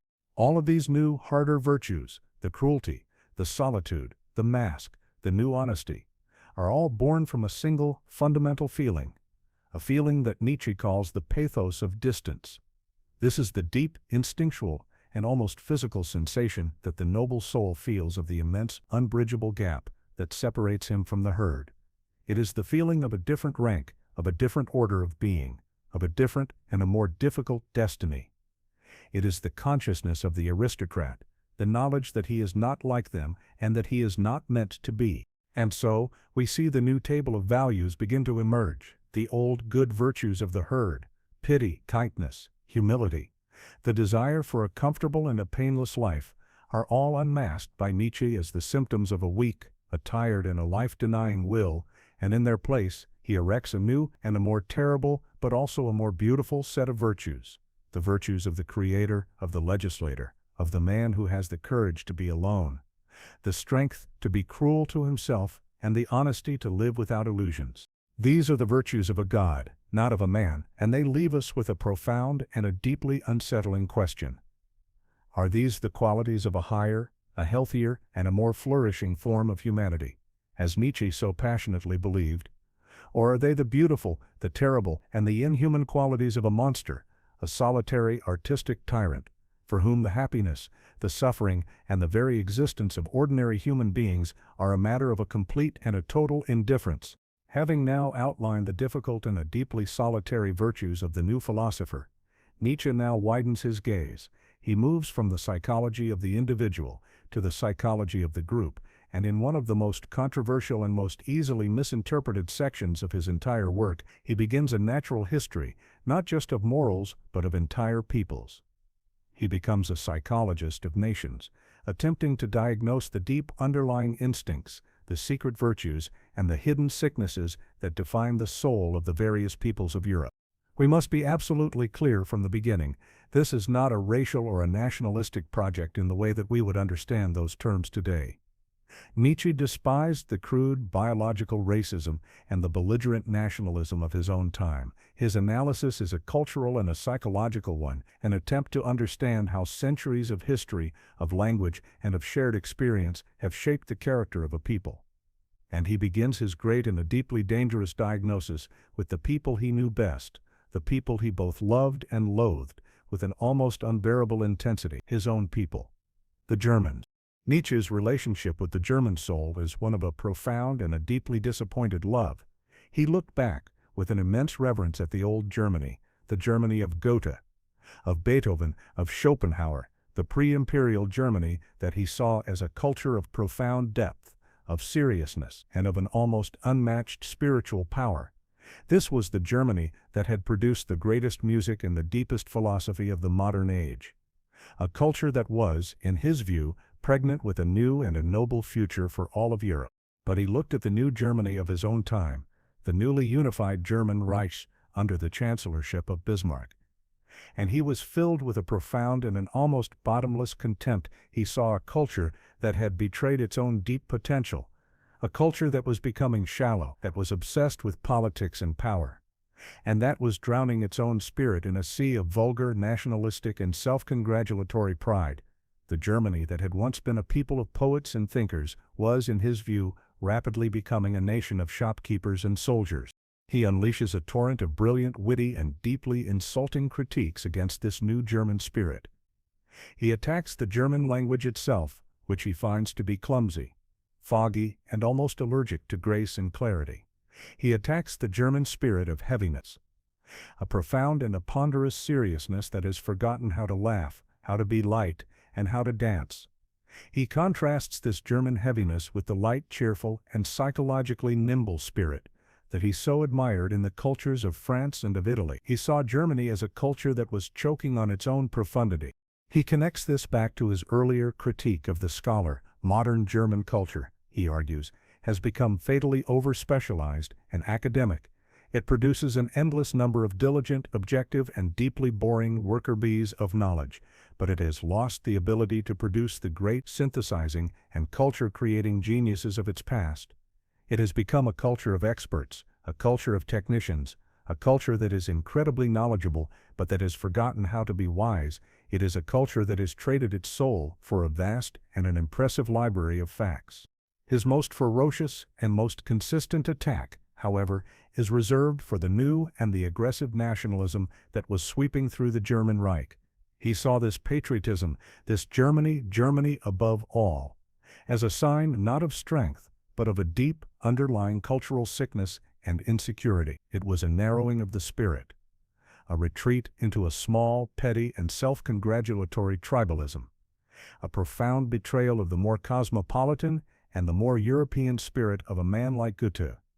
This new German nationalism, he feared, was a sickness of the heart that would ultimately lead to the spiritual flattening and the cultural ruin of the entire continent. From a utilitarian perspective, Nietzsche's critique of nationalism is a powerful and a prescient one. He saw that this kind of aggressive, herd-based identity politics was a profound threat to the overall well-being of Europe. It is a philosophy that by its very nature promotes conflict, that stifles intellectual and cultural exchange, and that encourages a paranoid, fearful, and ultimately a violent relationship with one's neighbors. He understood that a continent of competing, self-interested nationalisms would be a continent of endless warfare and immense, avoidable suffering. The perfect case study for this great German tragedy, for Nietzsche, was his own personal relationship with the composer Richard Wagner. For years, Nietzsche saw Wagner as the great and final hope for a renewal of German culture, a modern Aeschylus, who could use the power of his music to create a new, a profound, and a deeply life-affirming mythology. But he eventually broke with his former idol in a storm of disillusionment and disgust. He came to see Wagner's later works, especially the opera Parsifal, as a decadent and a deeply dishonest surrender to the very sickness he was supposed to cure. He saw Wagner as a brilliant but a decadent artist, who, in the end, knelt before the Christian cross, who celebrated the slave virtues of pity and self-denial, and who became the very voice of the vulgar, nationalistic and anti-Semitic New German Reich that Nietzsche so despised. The story of Wagner was, for Nietzsche, the story of modern Germany in miniature, the story of a magnificent and a world-altering potential that had been tragically and shamelessly betrayed. But it is crucial to understand that Nietzsche's furious critique of his own people is not born of a simple hatred. It is the cry of a deeply disappointed lover, the rage of a man who is watching something he holds sacred destroy itself. His very harshness is a sign of his immense and his frustrated hope for what the German spirit could and should have become. His goal is not to destroy the German soul, but to call it back to its own, higher and more difficult destiny. For his ultimate ideal is not the good German, it is a new and a more complex kind of human being, a thinker who has transcended the small, petty, and ultimately arbitrary boundaries of nation and of fatherland, a spirit who has become a citizen not of a country, but of a continent. His great and a final hope for the future is not the triumph of Germany, but the birth of the good European, the subject of our next part. Having settled his long and a deeply personal account with the soul of his own German people, Nietzsche now expands his psychological and a cultural critique to the entire continent. He looks out at the political landscape of the late 19th century, and he sees it in the grip of a powerful and a deeply dangerous new fever, the fever of nationalism, and he, the great diagnostician of the modern soul, sees this not as a sign of health and vitality, but as a profound cultural sickness, a neurosis that threatened to plunge Europe into an age of petty politics. He saw that the very forces that were making Europe smaller, the railways, the telegraph, the growth of international trade, were paradoxically giving rise to a more intense and a more belligerent form of national identity. He saw this as a profound and a dangerous regression, a retreat into a small-minded, self-congratulatory, and ultimately a self-destructive tribalism. It was a philosophy of walls and of fences, a fatherlandishness that he saw as a profound betrayal of Europe's true and more noble destiny. Nationalism, for Nietzsche, is the great enemy of the free spirit. It is a form of herd morality on a grand political scale. It demands that the individual sacrifice their own unique, critical perspective on the altar of the fatherland. It asks them to embrace the local prejudices, to celebrate the contingent customs, and to see the world not with their own eyes, but through the narrow, distorting lens of the national soul. It is a philosophy that makes the mind small, timid, and provincial, the very opposite of the wide-ranging, curious, and experimental spirit that he championed. From a utilitarian perspective, Nietzsche's critique is a powerful and a prescient one. He understood that a continent of competing, self-interested, and heavily armed nation-states was a recipe for perpetual conflict.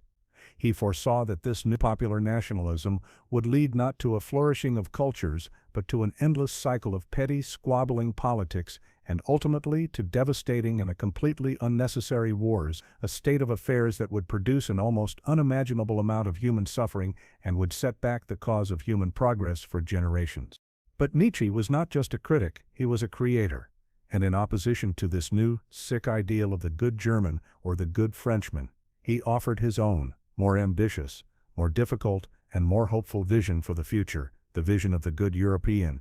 This is his great positive and post-nationalist ideal, a new kind of human being who has transcended the small, accidental prejudices of their own time and place, and has become a true citizen of a unified spiritual Europe. The good European is the ultimate free spirit, a man whose soul is a crossroads, a meeting place for the great, diverse traditions of the entire continent. He is an heir, not just to his own national culture, but to the entire, complex, and often contradictory history of European thought. He is a man who can look at the world from 100 different perspectives, who can wear 100 different cultural masks, and who feels at home not in a single nation, but in the great shared and supranational culture of Europe as a whole. He is a magnificent human synthesis. He possesses, Nietzsche dreams, the deep, ponderous seriousness of the Germans. But it is lightened by the wit, the elegance, and the passion of the French. He has the practical, industrious spirit of the English, but it is deepened by the ancient spiritual wisdom of the Jews. He is a hybrid, a new and a more complex kind of soul, a living embodiment of a Europe that has finally overcome its own petty, internal divisions and has become a single unified cultural force. In this project, Nietzsche saw a special and a crucial role for the Jewish people in a direct and a furious assault on the rising tide of anti-Semitism in his own time. Nietzsche argued that the Jews were in fact the strongest, the toughest, and the purest race in Europe, and that their long, painful history of being a people without a homeland had made them the quintessential internationalists, the first and the most natural of all good Europeans. He believed that their financial genius and their profound intellectual tradition were essential ingredients for the creation of a new unified Europe. This vision is the ultimate expression of Nietzsche's own personal will to power. But it is a will that seeks to overcome, not other nations, but nationalism itself. It is a will that seeks to create a new, a broader, and a more spiritually powerful form of human identity, one that is not based on the shared blood and soil of the tribe, but on a shared participation in a great continental conversation. It is a project designed to maximize the flourishing not of a single people, but of the European spirit itself. Nietzsche was a prophet. He saw that the great economic and social forces of his time, the forces of industry, of trade, of communication, were already working to break down the old, artificial borders of the nation-state. He understood that a unified Europe was not just a philosophical dream, but was becoming a practical and a historical necessity. His great call for the good European was a call for the European soul to finally and courageously catch up with its own underlying historical destiny. It is a vision that remains profoundly and almost painfully relevant to our own time. A time that is still torn between the forces of globalization and the resurgence of a narrow and an often a violent nationalism. Nietzsche's call is a timeless one. It is a challenge to all of us to overcome the fatherlandishness that still lurks within our own hearts, to resist the temptation of a small, a simple, and a comfortable herd identity, and to embrace the more difficult, the more complex, and the more intellectually vibrant identity of a true citizen of the world.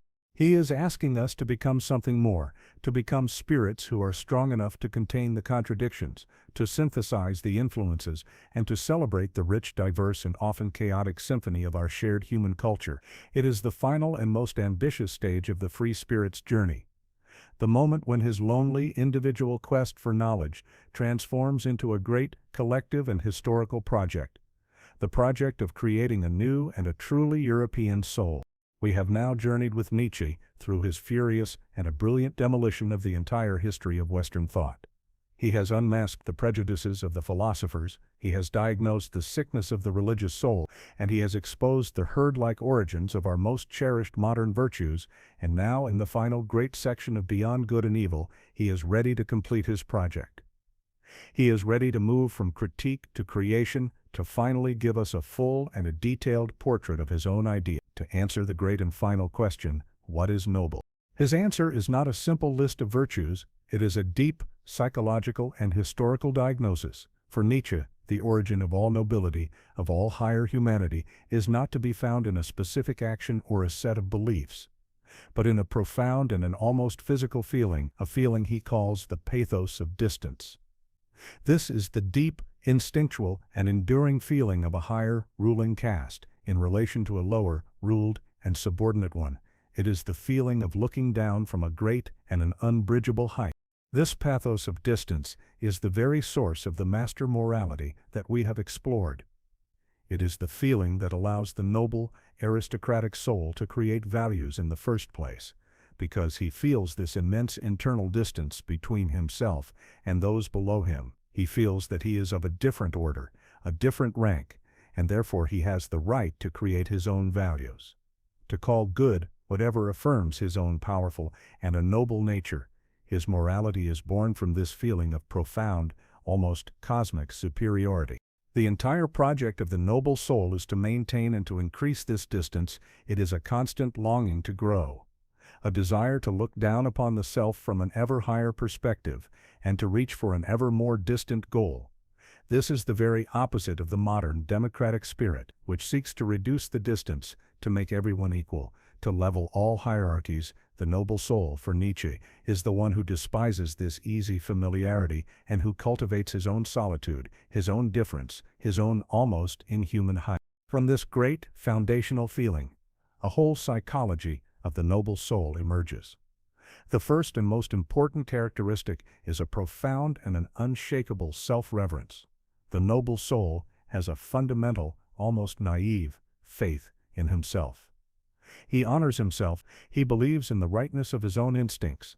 This is the very opposite of the Christian ideal of humility, which he sees as a form of spiritual sickness. The noble soul does not seek approval from a god or from the herd. His own being is his ultimate justification. This self-reverence dictates his entire moral code. The noble soul believes that he has duties only to his peers, to those of his own rank, to his fellow aristocrats. To them he is bound by a strict code of honor, of loyalty, of respect, and of a shared set of traditions. But towards beings of a lower rank, towards the common herd, he feels that he is beyond good and evil. He may act towards them as he pleases, with a kind of careless indifference, or with a pity that is more like a form of contempt, but he does not feel that he owes them the same duties he owes to his equals. From a utilitarian perspective, this is the most monstrous and the most socially destructive aspect of Nietzsche's entire philosophy. It is a direct and an unapologetic justification for a caste society, a world where the well-being of the vast majority is seen as fundamentally and completely insignificant. It is a formula for a world of profound injustice, of exploitation, and of a deep, almost structural, cruelty. A world that is designed to maximize the greatness of a few, at the direct and the terrible expense of the happiness of the many. The noble soul, Nietzsche continues, has a fundamentally different relationship with his own body and his own instincts. Unlike the priest or the philosopher, who have been taught for centuries to despise their own flesh, to see their passions as a sinful or a chaotic force that must be repressed, the noble soul sees his instincts as the very source of his own strength and wisdom. He has a deep and an abiding trust in his own body, in his own passions, and he does not feel the need to wage a war against them.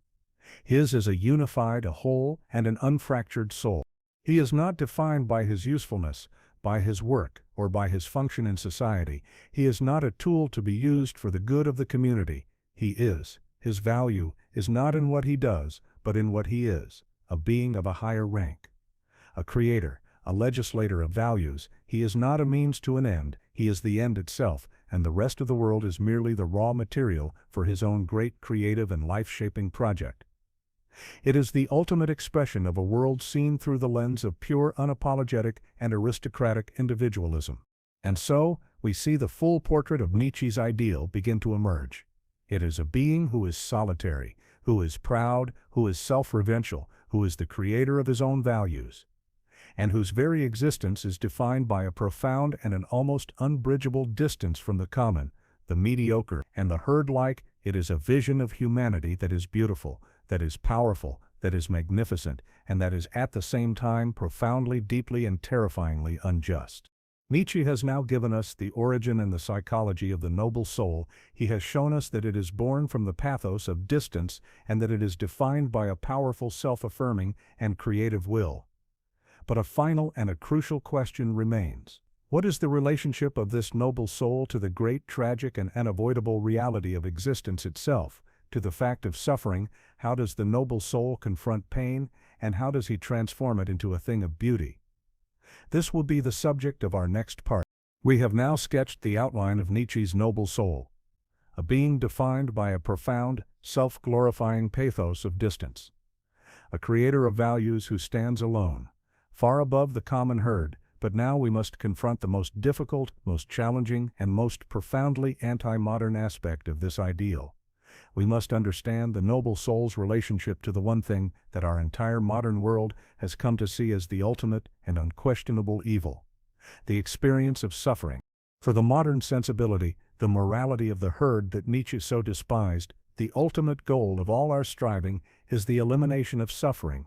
A good society, from this perspective, is a society that maximizes comfort, that minimizes pain, and that seeks to create a safe, secure, and happy life for all its citizens. Suffering is a problem to be solved, a disease to be cured, an enemy to be vanquished, but for Nietzsche, this entire worldview is a symptom of a deep and a dangerous sickness, a sign of a tired and a life-denying culture.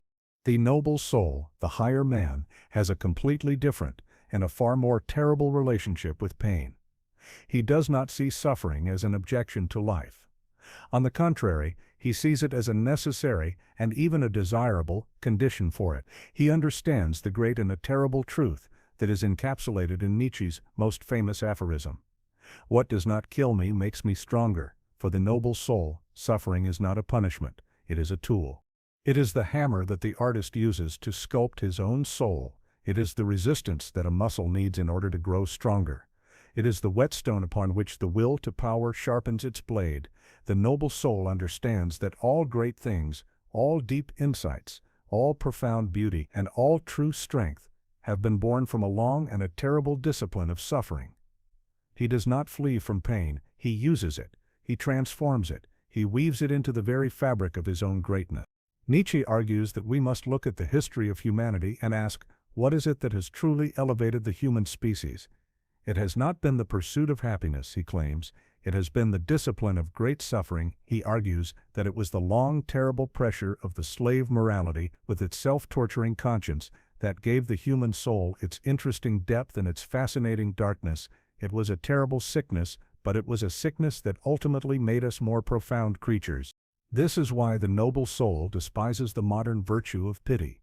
For pity, in its desire to eliminate all suffering, would also eliminate the very conditions that make greatness possible.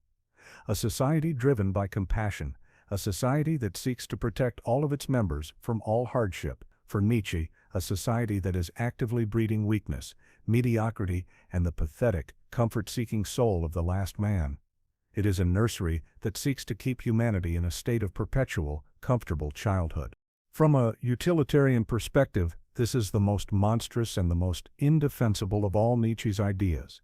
It is a direct and an unapologetic celebration of the very thing, suffering, that a compassionate and a rational morality must seek to minimize. It is a philosophy that seems to provide a justification for cruelty, for indifference, for the creation of a society where the strong would be free to inflict pain on the weak, all in the name of some abstract aesthetic ideal of greatness.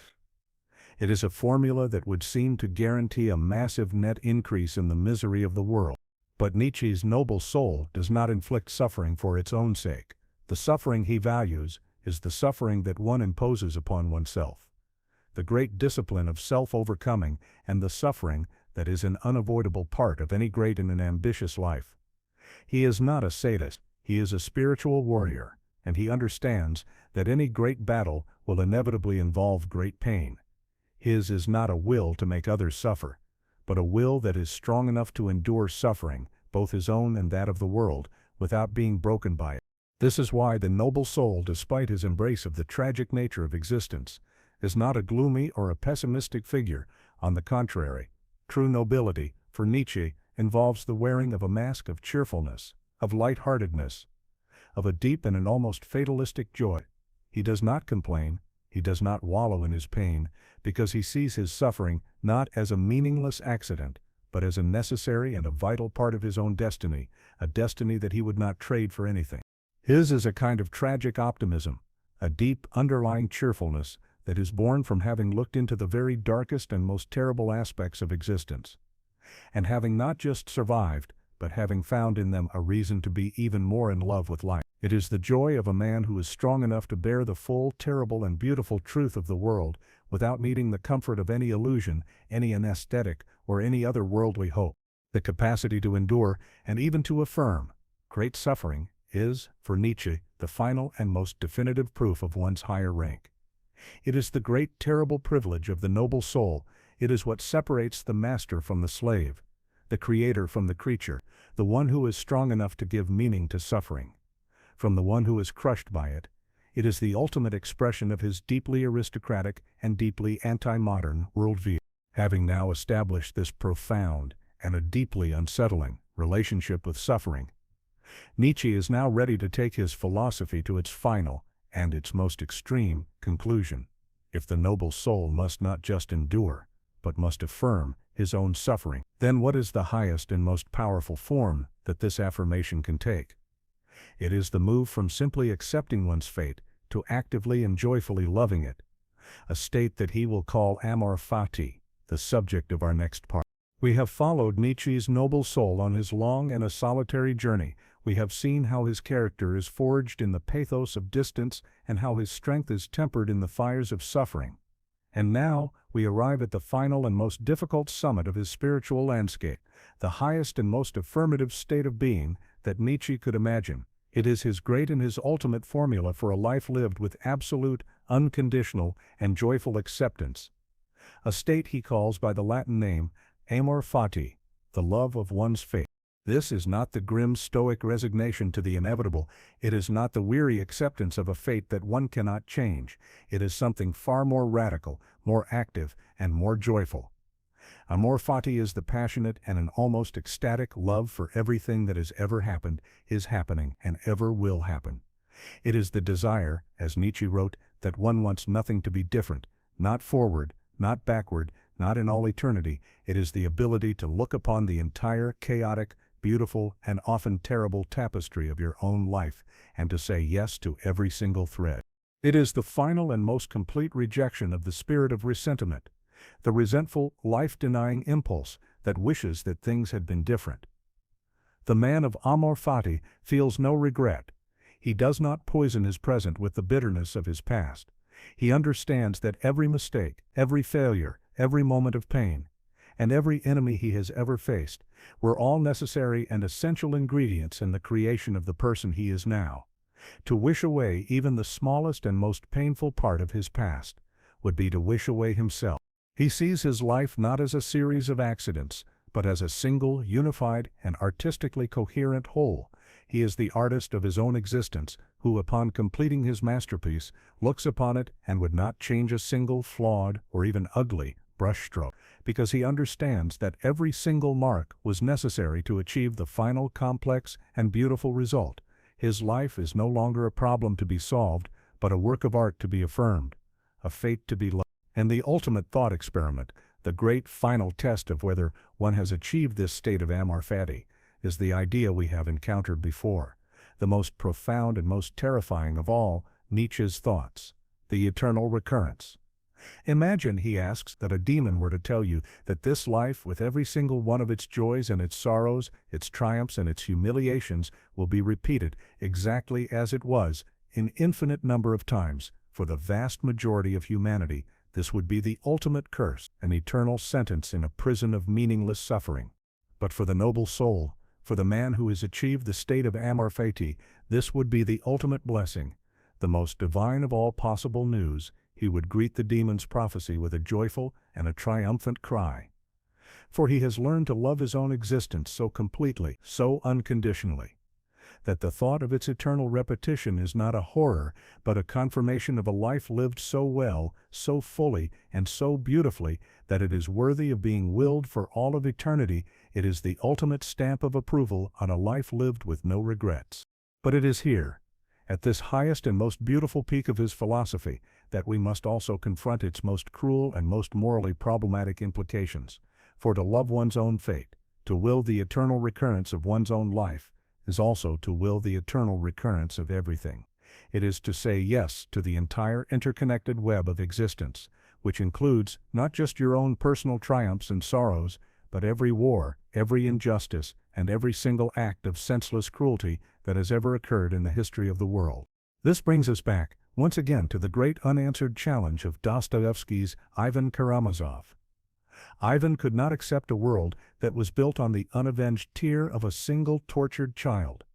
But Nietzsche's Amor fati seems to demand not just that we accept that tear, but that we love it as a necessary and a beautiful part of the whole. It is a perspective that seems to require a level of aesthetic detachment from the real, concrete suffering of others. That feels monstrous, a philosophical position that can only be held from a very high, a very cold, and a very lonely mountaintop. From a utilitarian perspective, this is a deeply dangerous and a socially corrosive idea. the very engine of social progress. The drive to create a better, a kinder, and a less cruel world is predicated on a profound dissatisfaction with our current fate. We work to alleviate poverty, to cure disease, and to fight injustice precisely because we do not love these things. We believe that the world should be different. Amor fati, if taken as a political or a social principle, seems to lead to a profound and a dangerous quietism, a fatalistic acceptance of the status quo that would paralyze all efforts to reduce suffering and to increase the well-being of humanity. Nietzsche, the radical individualist, might respond that he is not offering a social program, but a personal ideal for a few, great, solitary souls. But even on this personal level, the ideal is a deeply challenging one. It is the final and most extreme expression of his aristocratic worldview, a vision of a being who has so completely overcome his own humanity, his own pity, his own sense of justice, that he has become something else entirely, a kind of beautiful, terrifying, and amoral God. He is a being who can look upon the entire, tragic, and often horrific spectacle of human existence and see it not as a moral problem to be solved, but as a magnificent, artistic drama to be affirmed, a drama in which his own life is just one perfect and unchangeable scene. It is the ultimate fusion of freedom and necessity. The moment when the will of the individual becomes one with the will of the universe, a final and a breathtaking act of cosmic and a personal love. The great, difficult, and often brutal arguments of beyond good and evil are now complete. The hammer has fallen, the idols have been tested, and the grand aristocratic vision of the noble soul has been laid out before us in all its dangerous and beautiful glory. But Nietzsche does not end his book with a final philosophical conclusion. Instead, he gives us a poem, an aftersong, a quiet, personal, and deeply moving reflection on the ultimate fate of the very free spirit he has spent the entire book trying to create. The poem is titled From High Mountains, and it is a look back, a final word from the philosopher who has completed his long, arduous journey of self-overcoming. He is no longer the wanderer in the desert. He has reached his destination. He is standing at a great height in a world of pure, thin, and almost unbreathable air, a world of ice and of a profound, noontime stillness. This is the metaphorical landscape of the free spirit, who has finally arrived at his own hard-won wisdom.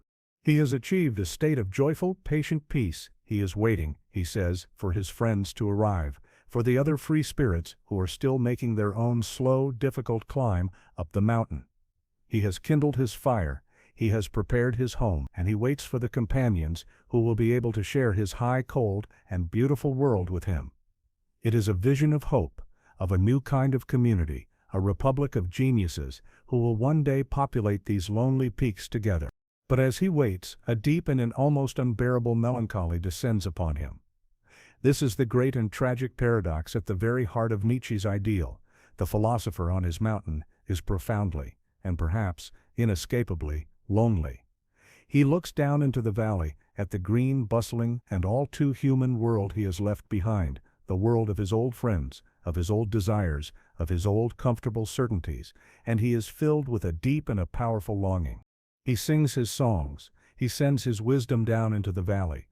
But he knows that his voice has been changed by the heights. His words, which seem so clear and so joyful to him, are heard by those below as something alien, something dangerous, or something simply incomprehensible. My happiness is heavy, he writes, and speaks a clumsy language. His joy is so profound, so far removed from the small simple pleasures of the herd, that it cannot be communicated.